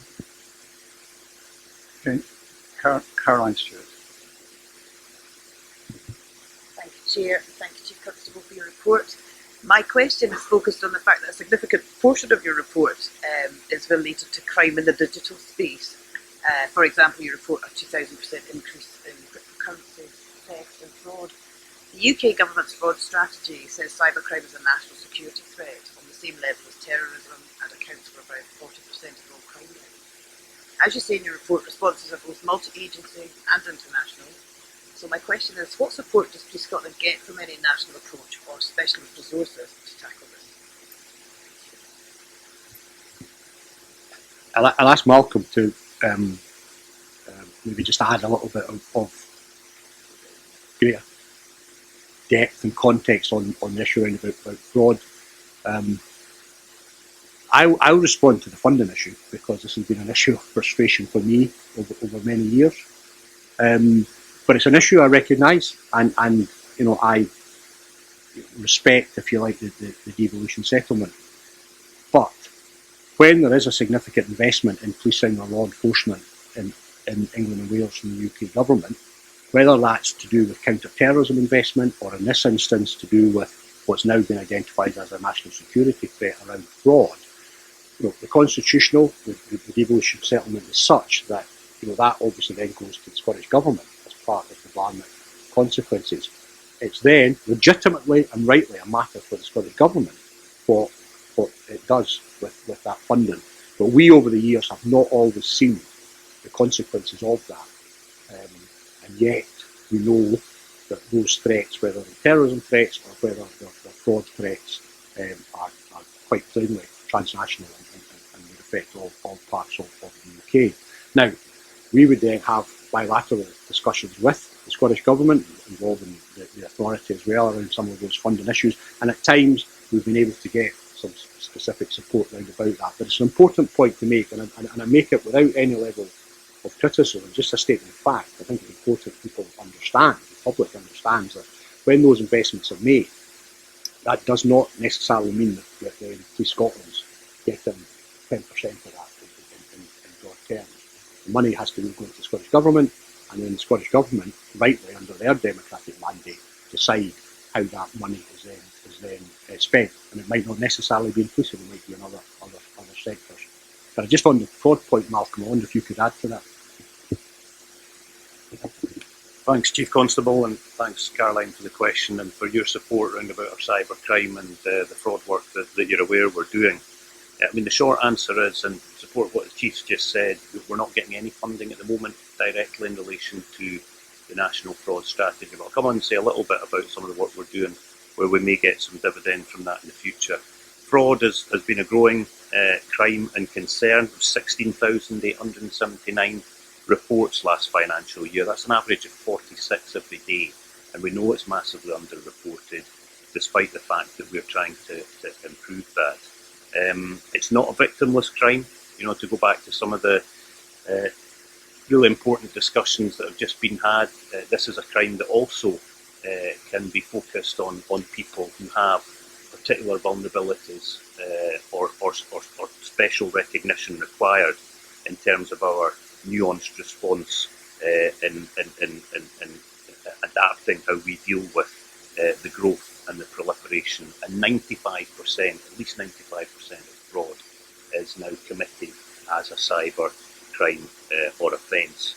Now, despite the fact that these reports have gone up, the number of detected crimes has still increased by a relatively small percentage, but we are very full aware that investigation is not going to solve the problem in terms of the prevention and the protection, and that's fully in line with the new UK proposed national fraud strategy.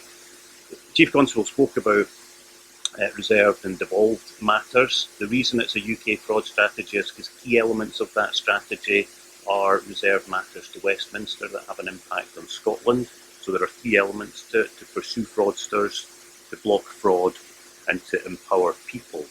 Now, in the first pillar of work to pursue fraudsters, we are actively in conversations about what the uplift in the creation of the National Fraud Squad, which is the additional officers, will mean for Scotland, and we're actively discussing with Scottish Government and our colleagues who are the partnership that forms the National Squad between the National Crime Agency, the City of London Police and regional organised crime units across England and Wales as to how we can join in and potentially get a dividend from that, given the UK nature of some of the threats. And the second element in that pillar that we're actively looking at is a replacement for action fraud, which at the moment is a scheme across England and Wales, which for very good sound operational and business reasons Police Scotland elected not to opt into when it was first launched, but which we will revisit as they develop a cyber and digital reporting portal that there may be benefits to us being a part of. And then the final two things I would say is elements that are of reserved sort of constitutional competence and authority, incentivisation round about industry action, regulation to prevent criminals abusing technology in terms of internet communications, regulation and better protection for customers in the financial industry. These are matters which generally, albeit not always, are reserved to Westminster, so would have an impact on Scotland, and our involvement in that is therefore essential, and we would seek some support to be able to improve those matters in Scotland. And finally, a tranche of work round about victim support. The victim support unit already exists in nascent form in England and Wales, in which I think we can learn from. So the key to this is the relationships we've built with those organisations I've already mentioned. That's moving in a very positive direction. The work that we can do to demonstrate the benefit that would come from investing in Police Scotland as part of the UK effort. And finally, it's undoubtedly the case that some of our partners in the rest of the UK have something to learn from Police Scotland, because as you know, we are leaders in many fields in terms of our response to cybercrime and resilience and reporting capability. thank you both for that response. That's actually very reassuring, but I think it's something we should come back to, because our ability to invest and keep pace and to be able to participate fully in all these sort of national and international initiatives is really important. So I think it's something we should revisit to make sure we are able to keep pace with that level of investment. Thank you. Thank you very much. You can turn your microphone. Thank you very much. And we come to the end of our questioning too. Just a couple of comments from me. I put a lot of store by our relationships with the trade union, and I believe that we have a good relationship, as you do, with the trade union. And I think it is important to focus on resetting that relationship. And I put that in the context of my ask of the board to balance the budget, also to ensure a sustainable police service. The police staff within the police service are absolutely critical to maintaining a sustainable police service. So our relationship with them, your relationship with them is critical. So I look forward to progress, and I agree. You, head of HR, is absolutely committed to that too. I know you've met recently with our chair of people committee. Second brief point to recognise the award, the honour given to two police officers within Police Scotland, the Royal Victorian Order. This is an order for personal service to the British monarch, both given for service during the state funeral of Her Majesty Queen Elizabeth. Congratulations to those members of staff. I know DCC Jane Connors. I don't know Superintendent Stuart Drummond, so if you pass on my congratulations to them and the board, of course. So thank you very much, Chief Constable, for your report. We're now going to go on, I'm afraid, rather relentlessly to our next item, which is the Equality, Diversity, Inclusion Independent Review Group. If we could invite Chris Cregan and Fiona Matova to come to the board.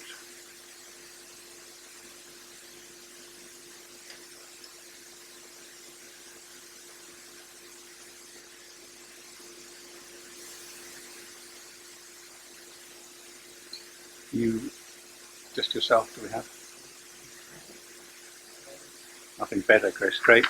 Welcome to the board. I apologise, we're running about 15-20 minutes late. You can understand, you've been sitting through that process, just how important the discussion has been, and what a pivotal moment in policing I believe that is, and the board believes that is. So, Chris, thank you very much. The report sets out some of the history, I won't go through that, of the Independent Review Group. So I ask you, we have read the report, I ask you to do a short presentation if you feel that's necessary, and we have some questions for you. So on you go, Chris.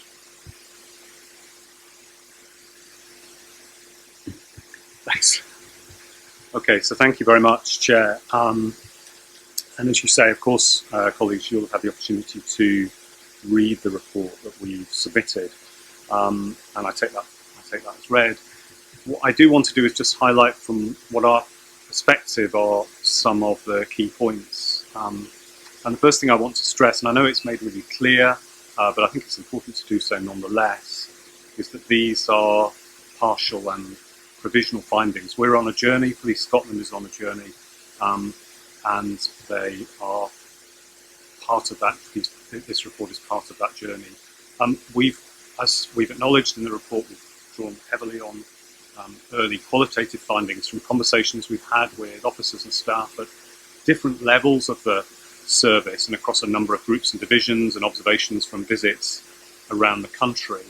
The latter are really critical because we wanted to see and hear what things look and feel like are on the ground. We considered that is essential to the work that we're doing, and to provide a reference point against which to consider other evidence. And of course, what the findings summarised here do is provide a snapshot at a very particular point in time, and really only a kind of a glimpse, but I think important nonetheless. We acknowledge that critical and central to the next phase of our work is to contextualise these findings, to stress test them, if you like, and importantly, most importantly perhaps, to understand as evidentially as possible how much progress is being made to ensure that the service changes. And we've already heard quite a lot about that today. Let me be clear about why we wanted to do this. If culture is central to this agenda, and of course it is, and if culture is the way we do things around here, to take that sort of classic definition, then it was really critical for us to experience at first hand, albeit briefly, what things look and feel like on the ground. Now, some of the things we've seen and heard, not just on these visits, but also when we've spoken to representatives of diversity staff associations, among others, give us huge cause for concern, as we've said in the report, considerable concern. And some of what we heard and saw is... Chris, I'm sorry to cut across you, but we've got some technical issues with the sound online, so whilst we're fascinated in here, nobody else can benefit from what you're saying. I wonder if we could just take a break. I don't know, sorry, Chris, to cut across you, we'll come back to it, but otherwise the whole point of live streaming is missed. So we can have a 5-minute break and reconvene. Again, sincere apologies. Welcome back after that break. The technical issues I think have been sorted now, and we can restart the board meeting. My sincere apologies to you, Chris, for cutting across your presentation. Because we're running short of time, I intend to finish at 1:15, which is only another 15 minutes, I'm afraid. People have got other commitments. So if you can all be as succinct as possible, but we had to run through that process. I think that's quite right to address those issues. I don't know, Chris wants to make some acknowledgement of what happened this morning. So Chris, back to you. Thank you. Thanks very much, Chair. And I'll try and move on as quickly as I can in terms of introductory remarks. As I was saying, we wanted to hear about the way things looked and felt on the ground because of the centrality of culture to this whole issue. And I acknowledge that some of what we'd heard gave us cause for concern and was unacceptable. So in that sense, however much has been put in place by the leadership of the service, and we absolutely acknowledge that significant steps have been taken, it is clearly a work in progress and the need for change is urgent. What I want to do is highlight something that is, I think, central to this interim report, which is where we are in terms of assurance. And just to emphasise that our judgment, along with other findings expressed here, is provisional. What we've said is that at the moment we're able to offer a medium to high level of assurance on intent and commitment, but only a low to medium level of assurance on implementation and delivery. So those are provisional judgments, but they matter. I think it matters because we do believe Police Scotland's intention and commitment has integrity and substance. And it also matters because despite the wealth of effort being made, we're not yet assured that implementation is as efficacious as it might be. And to be clear, the success of the service's endeavours is ultimately about the efficacy of delivery and the extent to which the way we do things around here looks and feels different. I'm going to cut short my remarks in view of the time, but I do just want to say something about what we've heard this morning, because it would be remiss of me not to do so. Clearly, like everybody else, I've heard your statement for the first time this morning, and it's not something we've had an opportunity to consider as an independent review group. However, what I would say is this, is that I think I can be absolutely confident that, as with members of the authority this morning, the members of the independent review group will, I'm sure, hugely welcome the statement that you have made this morning. I think it is a watershed moment. I think it is historic in that sense. And I think critically what it does is remove unnecessary ambiguity. We have seen how that can play out elsewhere, and it becomes a distraction. It becomes an impediment to change. And I think the way in which you set out this morning and the discussion that followed about the sense of this acknowledgement, not a condemnation, but an acknowledgement, being an accelerator, a catalyst, potentially a motivator for change and for acceleration in this area is critical. It's game-changing for us as an independent review group, obviously, because it changes the context in which we're conducting our review, but I think it changes the context in a hugely constructive and positive way. And I look forward to discussing it with my colleagues and also with you and your colleagues as we move forward. Thank you very much, Chris, and thank you for those comments. Very welcome. We will have other opportunities to discuss more informally and in other processes between the board and yourself about this.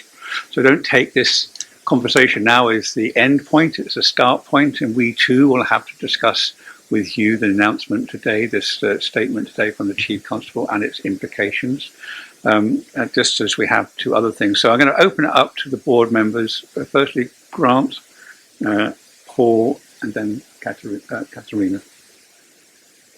Okay. Grant. Thanks, Chair, and thank you, Mr. Cregan, for your interim report. It's very reassuring that you can report positively on the commitment and process and the journey to date. I wondered, bearing in mind what the Chief Constable said earlier on this morning, do you agree with his current assessment that Police Scotland is institutionally discriminatory? So, as I've said in the closing section of my opening remarks, if you like that, I think it's not something that we've had an opportunity to discuss as an independent review group, but I'm confident that we will welcome the statement. I was acutely aware in not just preparing this report, but preparing for today, that it was a question that might very well be asked of me. I think the important thing, actually, and I think I can speak with confidence for the group in this respect, I think the important thing is that it changes the context in which we're conducting our review, because in one sense it is not a judgment we have to make, it is a judgment that has been made by the service itself, and I think that's hugely important. I think it's a huge strength. It's a judgment that we therefore need to understand the rationale for what has been said today and what needs to be done in response to what has been said today. So in that sense, yes, we agree. I think it's really important that rather than coming from out with, from any independent group or other pressure group, this is an acknowledgement that has been made by the service itself and is owned by the service itself. I think that is part of the watershed movement. I think that's part of the way in which the impediment to change has been removed and the goalposts, if you like, have been moved. So I think we accept, I think I can safely say on behalf of the independent group, we accept the judgment that has been made by the police service this morning. Thank you. If I could just follow up slightly with clearly the IRG has got to take a view on what's been said this morning, but there's been quite a lot said about the different steps that are in hand to move forward, the pace of moving forward, and how to, if you like, test the temperature in due time as to whether all the different measures that are being planned and being implemented are going to be producing the desired result, permeating right through Police Scotland. So I think it will be really interesting to hear as you and your group come to your next report, hearing your overall assessment on these aspects. Thank you. Thank you. Yeah, and obviously I cut short my opening remarks because of the interlude there. But what I would say, and I think it's germane to what you have just said, is that an absolutely critical challenge, and I think it's clear in our report as we move forward, is about operationalising strategy. Our report, as I've said, offers a medium to high level assurance on intention and commitment, and we've been able to do that because, in part, whatever criticisms we have, for example, of the kind of panoply of initiatives and projects and governance arrangements, we actually do believe that broadly the service is on the right track in terms of strategy. However, it is not yet being realised and gripped operationally in the way that it needs to be to have effect, and that's where the challenge lies, and that's where the challenge, if it's met, will produce the change that we need to see. Thank you. Paul and then Katharina. Thank you, Chair. Yes, I found it very sober reading the report, in fact humbling, I would say, and if I had any rose-tinted views about how we were doing, it's taken the spectacles off and smashed them up. It's very difficult reading for us. The report's taken longer than anticipated to be provided to us. And it's an interim report. In your next steps, you're saying that a further update report will be provided by the end of the year and then a final report next year.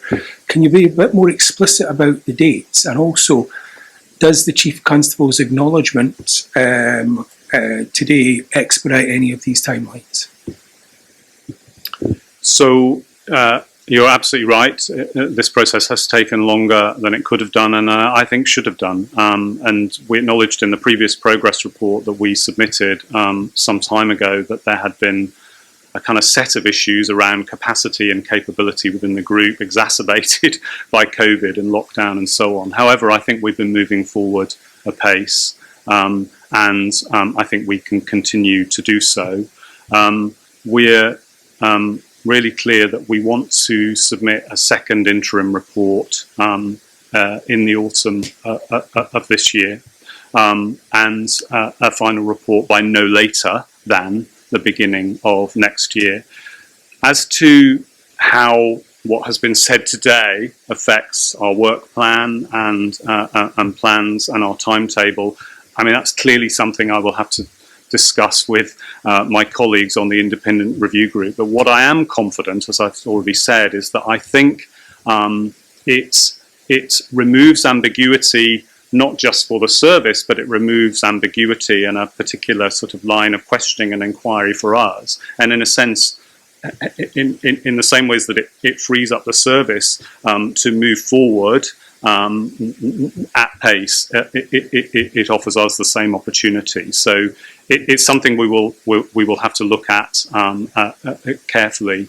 But I certainly don't anticipate. This isn't a question that you asked, but I'll answer it nonetheless. I certainly don't anticipate further delay. Katharina? Thank you very much, Chair. Thank you, Chris, for the report, and just also a really big thank you for the really valuable work of the IRG. Similar to Paul, I also found the report very, very insightful. My question is probably two parts to that. So one is it's really clear that the purpose of your work is to provide us with that assurance. Now, assurance generally happens against a set standard, a bit like, this is what good looks like. So I would just really welcome some of views and perspectives on how you as a group have developed that assurance standard that we're working towards. And secondly, probably related to that as well, particularly when it comes to cultural change, it is always really helpful to have a role model, to have something to work towards, where it's been done well and it's been tested. And I know that in the report you make reference to other police forces, but I think it is acknowledged that a lot of the work that Police Scotland is doing within the space is potentially is pushing ahead into areas where maybe some other forces are catching up. It's probably a safe statement to say. But I think there's also a lot to learn from other industries as well. So I was just wondering, again, as a group, considering the breadth of the group's experience, if there are institutions, organizations, industries where you feel the work that we're doing has been done very well, that we could focus our attention on as well. Thank you. Thank you. Really helpful questions. And on your first point about the development of the standard, I think we make clear in the report, I hope, that we have been in the process of developing our reporting mechanisms. So we now have a number of themes against which we will measure progress, and which we've given some early insights in this report. Those may evolve over time, but I think they're probably a reasonably settled matter in terms of our reporting framework. What they don't do in and of themselves is give us, if you like, a clear set of metrics against which we will ultimately offer a more robust form of assurance. But that's absolutely part of our work plan as we move forward. So rest assured, that's very much in our in tray. In terms of your point about culture change, I would hope as a group that we bring considerable experience across sectors and across time, decades of experience, not to age myself unnecessarily and other colleagues on the group. And I hope that that will be implicit in what we bring to this process and to our reporting. I think the extent to which we will want to make it explicit in terms of, the opportunity perhaps to compare and contrast with practice elsewhere. Actually, not just where things have gone well, but also where things have gone not so well, because I think often one can learn so much from that, is a really helpful point that I think be helpful for us to return to as a group. I'm bound to say, and you know this anyway, I'm sure it's not eggs and so on. It's not job done anywhere, any of this stuff, is it? And we're hugely conscious of that as well. Thank you very much. Thank you. Thank you. Katrina. Thank you, Chair. Thanks. Chris found this very interesting report. I think I particularly appreciate the clarity and the directness. You've laid out that you've described the problem really well. And like my colleagues on the board, of course, I'm very, very interested in what's going to happen next and going forwards. I did want to mention, particularly, I was really pleased to see your comment around the role of the middle people management, which is an area that's very, very important. So going forward, you talk about developing a robust narrative on equality, diversity and inclusion and the importance of human rights being part of that narrative. I'm absolutely sure that today has been a very, very important part of that narrative. Going forwards, I love the phrase rationalising initiativitis. And another phrase that was kind of came up this week in discussion was the hierarchy of, I'm not sure if it was hierarchy of discrimination or a hierarchy of disabilities, but either way, I think my question to you is, I'm concerned that, we can't have a tick list of discrimination. But on the other hand, I was disappointed not to see any mention of disability in this report, and specifically around the so-called hidden disabilities and issues around intersectionality. So I just wondered if you had any thoughts about how you might address those issues going forwards.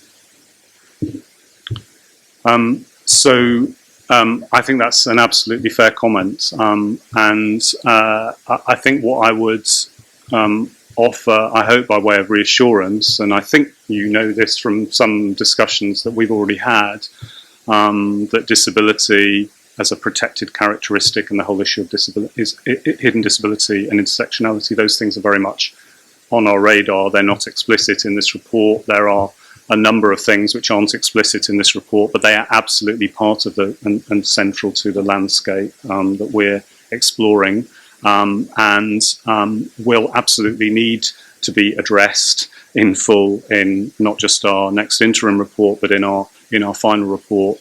What I would say in relation to that is that we talk in the report about a whole range of discussions that we've held with officers and staff, with representatives of diversity staff associations and others, and those include, to be completely clear, those include discussions with representatives of Disability and Carers Diversity Staff Association, and through those discussions we are absolutely aware as a group about the impact of disability, whether it's there when joining the service or required in the line of duty, the impact that can have on the careers and progress of officers and staff members, and as with other areas of discrimination, ensuring that we are clear about how those impediments to progress are lifted will be central to our report. And your point about hidden disability and intersectionality.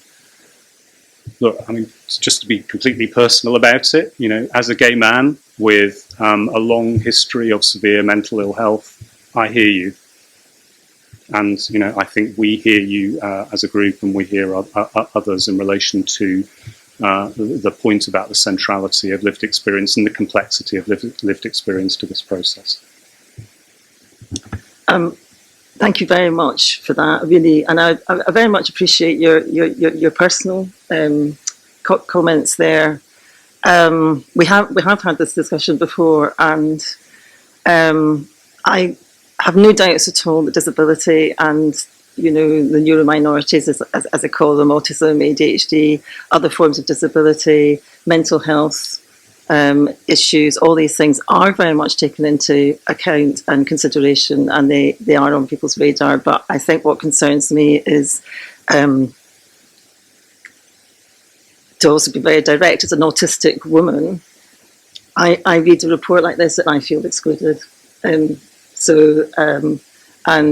you know, as we were talking earlier, it's about the relationship with the public, it's the relationship with the communities, it's about the autistic women that I know that may have all sorts of intersectionality issues, and it's about the police officers serving in Police Scotland.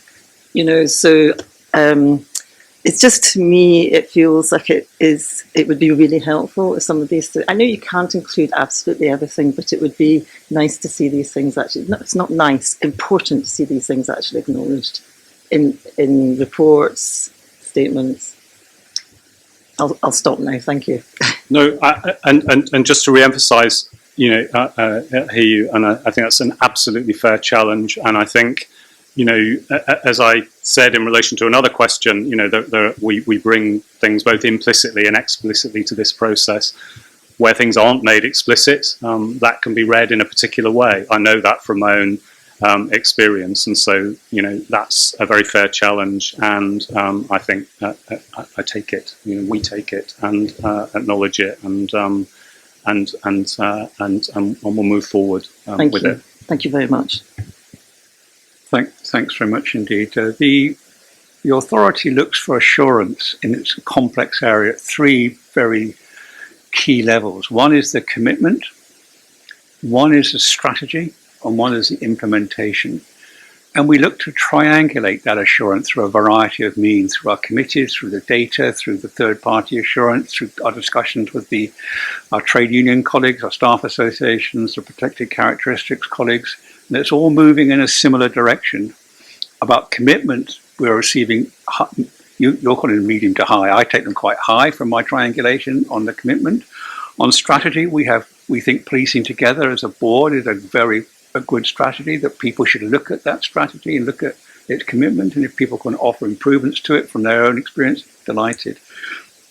I think from your report, what we take from that, and I think there's no surprise whatsoever for the People Committee or other committees, it's about implementation. Implementation is in all sorts of areas in policing, complex, incomplete, and slow. And we're going to hear some of that on the Policing Together. But if we don't get the assurance, or we keep on circling back to, because of that, are you not committed? Or because of that, do we have to go back to the strategy? We will not get to where we'd like to get to. So in our interim discussions, great, but I'd like some focus in your next report to us about implementation, because actually that's the challenge I've given to all the committees. It's about delivery. I don't particularly want to be I'll have them, but I don't particularly want to be rehearsing a whole range of strategies. I want to say what's going to change and how you're going to change it. And I think that's the key here. That's the commitment the Chief Constable made after his announcement. That's the acceleration that's been made. And we're going to hear that through the Policing Together. So my apologies for cutting you short. You and I have private conversations. We'll have a wider board conversation about this.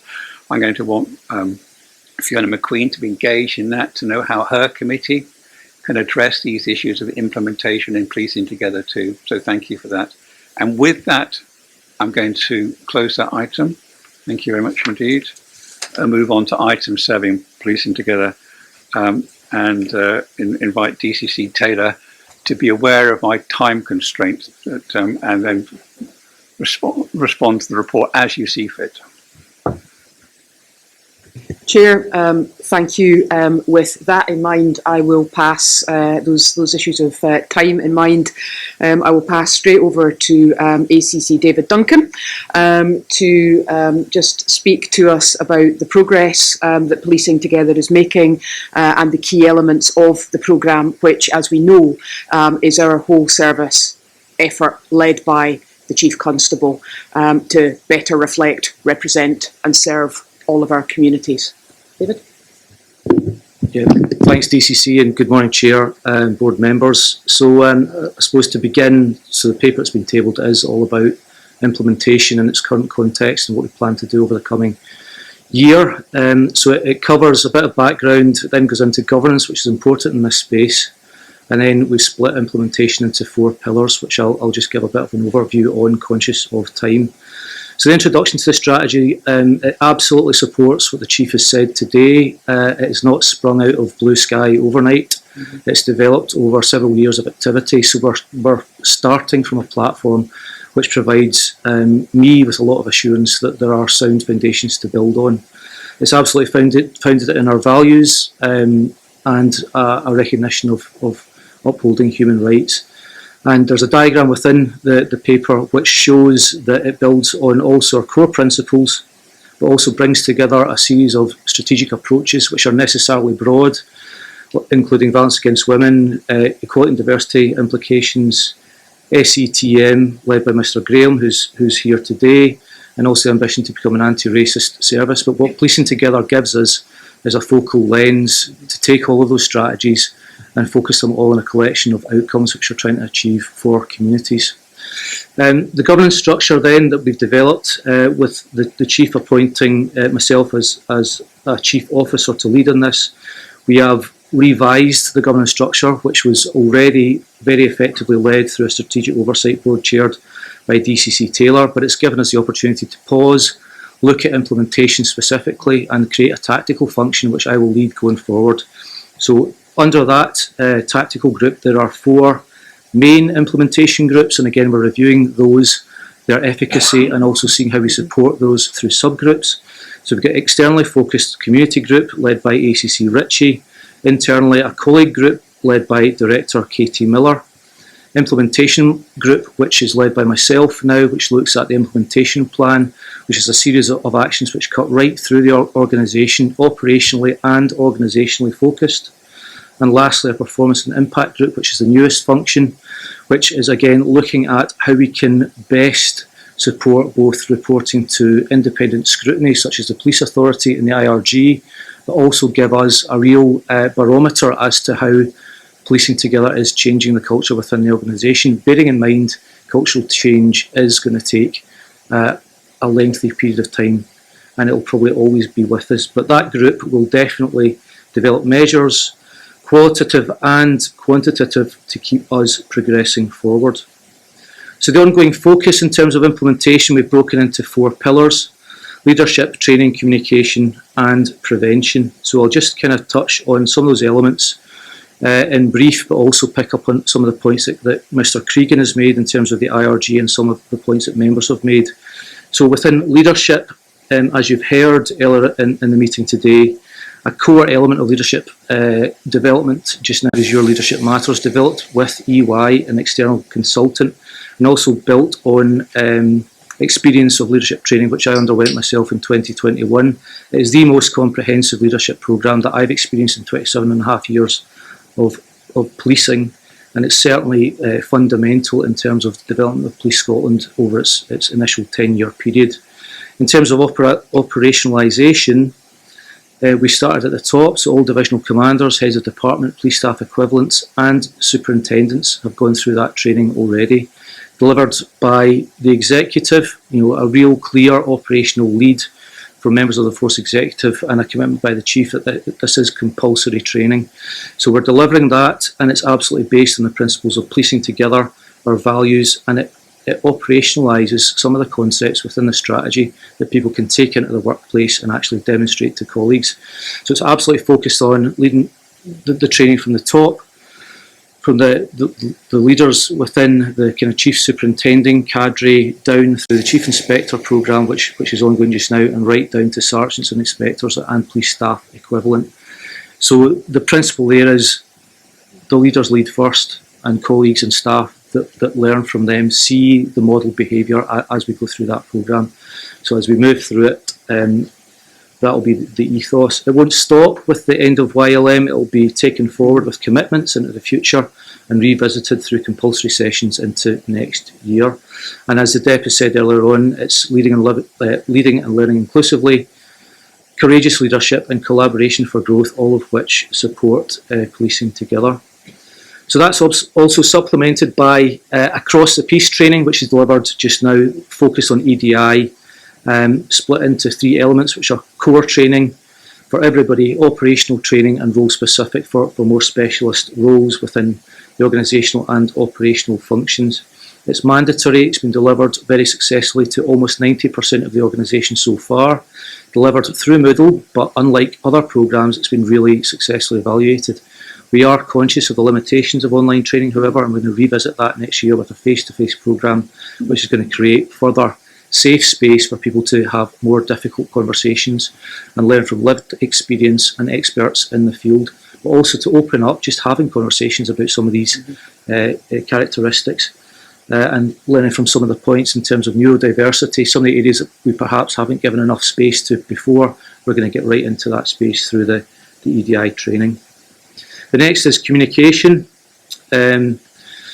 So communication, there's a very advanced communication strategy, which again is brigaded under Policing Together internally within the organisation. It's all held in one place, and as certain elements develop, for example, VOG, SETM, and elements of the programme we're going to take forward into the future, those are all held in one place, accessible by everybody throughout the organisation, and really clear and simple narratives that everyone can brigade behind and understand. And that's also shaped by conversations with staff, officers, and our staff associations. And that covers various facets, including most recently the standard, which is geared around the more hard-edged prevention element of Policing Together to demonstrate, what happens through conduct outcomes and also support victims and encourage people to come forward and report poor behaviour. It also carries elements of consultation with staff, so a video message from DCC Graham about SETM and survey results from the courage of people coming forward to give their experience and focus our attention on getting better in that space, and absolutely a drive to stamp out misogyny in all its forms within the organisation and within our communities. Our external hate crime campaign is also carried on that forum, so again, externally focused across the piece, and it also puts the focus on offenders this time, not victims. So it's getting potential offenders to think about their behaviour and tackle that themselves early, and also signposting towards help. The last is around prevention, so I've kind of touched on that, so focused on the code of ethics, living the code of ethics, living our values, giving practical demonstrations of behaviour that we want to see, and also repeating the message, if you don't live our values, you are not welcome within Police Scotland. So given the opportunity to change, but also being really focused on, if you don't live our values, there's no place within the organisation. To touch on some specific elements, so operationalisation, I'm going to do some work with P&D, People and Development, to really focus on divisional structures, activity and governance within operational settings, so that they can clearly understand the drive within Policing Together and get right down to the operational level, so that people in shifts, core groups, detective officers in stations across Scotland, in departments, within organisational functions, absolutely can understand and relate the Policing Together function to their day-to-day work. And that's going to be built into our governance structure, so that the first workshop for that's going to take place next week, and that'll underpin a lot of work that we're going to do going forward. I also heard the term initiativitis today, so features in Dame Casey's report. We're absolutely cognisant of the risks of repeating initiatives, which can appear to be tokenism. So I've also created an evaluation function within Gathered, all the initiatives that are ongoing within the force. That's going to be governed within our quality assurance and training function led by Chief Superintendent Gibson, and a subgroup's going to look at that in terms of good practice that we can assess, operationalise and potentially take forward as national functions. And there's examples of that such as inclusion moments, which we're going to launch probably next month as an organisational function subject to some final checks and balances. Valuing difference and inclusion workshops, which are going to build into EDI training going forward next year. So we're absolutely committed. It's not short-term initiatives, it's building on good practice at the operational level that our people and colleagues build with us that we can then recognise and take forward, so it's collaborative activity. So on that basis, I hope that gives you some assurance about what we're doing, what we intend to take forward over the course of the year, and I'm obviously happy to take questions and challenge. Thank you. Thank you very much. I got three people, Michelle, first time, Michelle Miller, Jane Ryder and Fiona McQueen. Michelle first. Thank you, Chair, and thanks for the report. Huge amount of work going on here. Really impressive to see it. As I think I've said a number of times, both, well, perhaps today, but also previously, absolutely no doubt about the commitment and about the energy and about the effort and the resource that's being put into this work. And so I just really want to underline my comments with that. For me, though, there's a bit that's missing. And the bit that's missing is an articulated ambition of what you're trying to achieve. So there's high level, very kind of powerful statements, but in terms of measurement, what's missing for me is a statement of what we're trying, the change we're trying to be, the change we're trying to achieve, articulated in such a way that measurement can then tell us and allow us to test you on the extent to which all of this activity is reaching those ambitions. Because at the moment, the limit for me in terms of what we're measuring or what you can measure is we say we're going to do this activity and the measure is have we done the activity, as opposed to we're going to do this activity because we believe it will create the change that we've said we wanted to achieve, and we've got measures in place that will say, actually, do you know that didn't work very well, or yes it did because this is the change that we can see. And that's the bit that feels missing, and I think it's felt missing in some of the other really important pieces of work that have been very impressive in terms of their ambition, the implementation plan around the violence against women and girls and so on, and all that really good work, but it doesn't say what we're trying to do in a way that is then measurable. And it would be really good to start to see some of that taking shape. I mean, thanks for the question and the challenge. We've recognised that actually, so the strategy provides 4 pillars which show our expectation of what outcomes we want to achieve. The reason that we've created the Performance and Impact Group is to actually get right into what measures can we use, what data can we use, how can we consolidate all those strategies that are in the red level in the diagram and pull all those measures together. So that is a fundamental piece of work that we are working on. I can give you my assurances that the chair of that group that we will develop that and hopefully bring that to the board in future. Thank you very much. For Fiona McQueen and then Katrina Stewart. Thanks, Chair. I think my questions, because it's in 2 parts, probably leads on from Michelle's. So there's a lot of activity planned and being carried out. Police Scotland, by the very nature of the type of service it provides, is a hierarchical, command-driven force. And when you're out delivering big events, big organisations, keeping society safe, it absolutely needs to have that top-down hierarchical control. The challenge, I think, is, you've alluded to it, we've heard it today, is hearing voices. How people are saying they cannot speak from the ground floor up. So creating the condition, and in a way it's a paradox of top-down control versus grassroots freedom to speak, freedom to challenge and encourage to challenge. So I'd be interested if you could say a bit about that. I'm also interested as part of that as a learning organisation. So again, we've heard today there is no place if you don't live our values. You have said, to be fair, I think that people will have the opportunity to improve.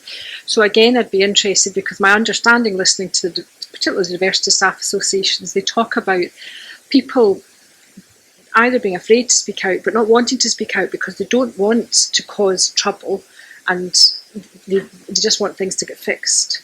So I wonder if you could say a bit about the balance between taking action to say, well, you're no longer welcome in Police Scotland, but actually supporting people to improve, particularly against the Chief's statement about institutional discrimination. So it's been behaviour that has been accepted long before Police Scotland started. It's been rooted in society, arguably.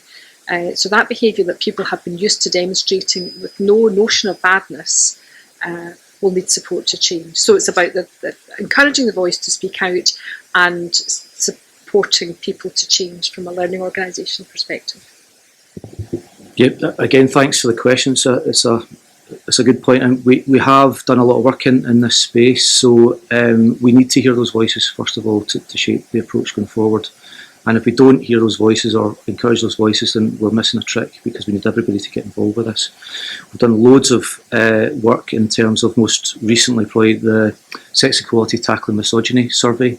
So really difficult to hear, but essential to hear voices, and we created a space in which they could be heard. We've done other work in terms of speaking truth to power sessions. So we have to create a safe space, the environment, and remove the hierarchy when we do this. And we get really honest and open views, which again have helped develop the actions within the implementation plan, and will continue to shape the approach.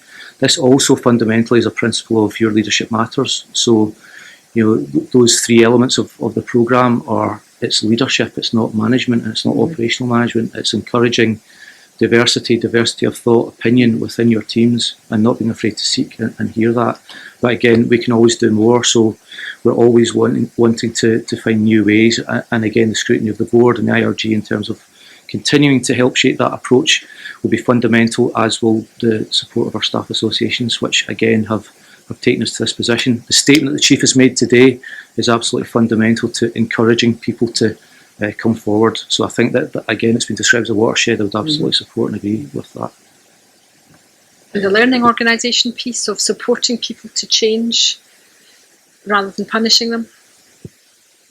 Absolutely. So the methodology for this is to recognise people who do come forward, and we've got chief officers, the DCCs that are here today have personally and organisationally voiced thanks to individuals who've come forward with very brave, and you could argue when I joined the police you would never have heard those voices. So really encouraging to see, and we absolutely recognise that it takes a lot of guts, and we also provide support for people who have voiced those opinions to make sure they're supported going forward. I'm going to take two more questions on this item. Katrina Stewart and Grant McRae. Katrina.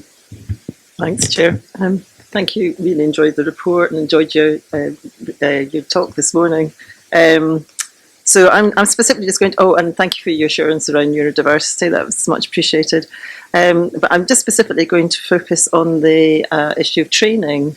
And you may have partly answered my question. You did talk about the importance of lived experience, which I also really welcome. But my question really is around your processes of quality assurance in terms of training. And I suppose I am thinking specifically around things like neurodiversity, because we know that large amounts of training materials available are actually they're less than helpful. And there's a real issue around training quality. So I just wondered about how you are going to ensure the quality of your training programmes. Yeah, absolutely. So the SQA is a fundamental quality assurance process that we use, and it's a check and balance for all training. We also use the quality human rights impact assessments for all of that, and we're also subject to the legislation around plain English and how training materials are presented. But we also consult on them, and to give you a kind of practical example, YLM just now, we get real-time feedback on that. So after each module, there's real-time feedback on how it's been delivered, including diversity implications, and that's built into the training going forward. So we'll actually revise the course if we're if we're learning that certain elements might be requiring slight tweaking or improvement. So it's not a wait and see, it's dynamic and built into our approach. Thank you. Thanks, Chair. I'm very supportive of the report and the direction of travel. Many other organisations that are trying to test whether living the values is actually working introduce 360-degree 360-degree feedback across the entire organisation. And I wonder if you could say if you've got plans to do that. So I have benefited from 360-degree appraisals throughout my service. We don't have that as a plan for the entire organisation, but it does have its place, I think, in terms of particular roles and processes for assessing people into the future. Some of that's based on just practicality in terms of how we deliver that in an organisation of this size. And also we've got a new Your Career Matters process, which allows people to seek feedback in less formalised ways, but sorry, My Career is the name of the programme. And again, we encourage people to seek feedback through that process. Okay, well, I think that can sometimes be found to be, that sort of feedback is very helpful in developing the individuals, but also in identifying where the issues and problems may surface. Yeah, I think we'd absolutely accept that. Thank you. Thank you very much. Any final comments from you, DCC Taylor, on this? Only, Chair, just to reinforce what ACC Duncan has said around, and just referring to some of the issues that were raised through the Baroness Casey report and some of the observations that Chris and IRG colleagues have made. These are not a series of initiatives. These are not designed, Policing Together is not designed to be a series of initiatives. Policing Together is designed to be a whole organisational, coherent programme of ongoing cultural change, which personally, I don't think will ever end. This is the way we are going to do business going forward. Thank you very, very much indeed. And I think I'd like to take this opportunity on behalf of the board to thank you for your work in this area. It's been quite extraordinary to hear all the positive feedback about your work and to be working with you around the board. You have been a very, very authentic leader in this area. I am very grateful for that. Without you, we wouldn't be as far forward. So I know you shake your head, but I know you've got a team. But I would want that to make that quite clear. And also to thank the board for the investment. On a chief's suggestion, we invested more in an ACC to take some of the burden off DCC Taylor, actually also to give additional senior officer focus on this area. It's a product of our commitment as a board and a product of your commitment to suggest this, where you could have put that resource in other places under pressure of policing. So thank you very much, and thank you for the update. This, as you say, DCC Taylor, and it has also been mentioned, it is no ending to this. This is a continuous improvement process. It will be accelerated by the announcements today. It will be no less important by that. It'll be more important because of that. And the key message I have is, who does it better? And that's a challenge I want to have answered. If it's not going as well as you'd like it to do, tell us, because we will be curious. We do want those friends. We do want those people to step in and help us. And if it's another type of service, it's another public sector, another private sector, we need to know. So rather than saying you're not perfect, which we know that it won't be, what we want to know is who does it better and what can we learn. And that's the big challenge, I think, for the authority to reach into that space and to make that challenge out there very publicly. So thank you for foreshortening that. I know that we could have discussed that at greater length. I really appreciate for that. I'm going to come on now to the Chief Executive's report. Chief Executive Brown. Okay. Thank you, Chair.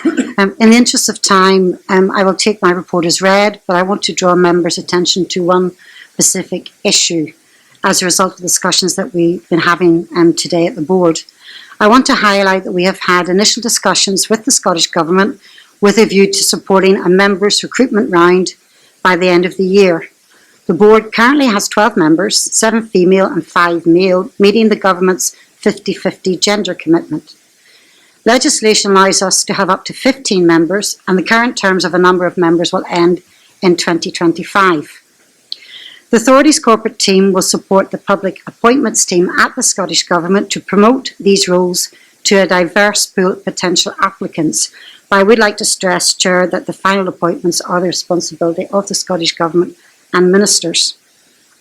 However, this is one area that we could show timely, tangible evidence of advancing issues relating to equality, diversity and inclusion in the primary role of the board of the SPA, in the oversight of Police Scotland and holding the Chief Constable to account through having a more diverse board. Thank you, Chair. Thank you very much, Chief Executive. Any questions on the Chief Executive's report? Thank you very much. Joint strategy for policing. This is before you for approval. I'd like to invite the Chief Constable to speak to the strategy.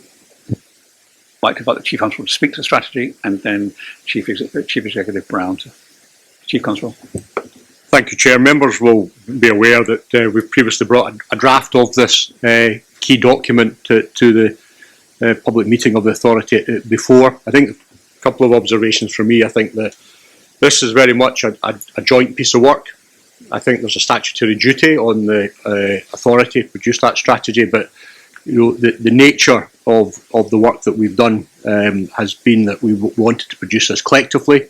There's a shared introduction from myself as Chief Constable and you as Chair, and I think that's right and proper in terms of strategic direction for policing.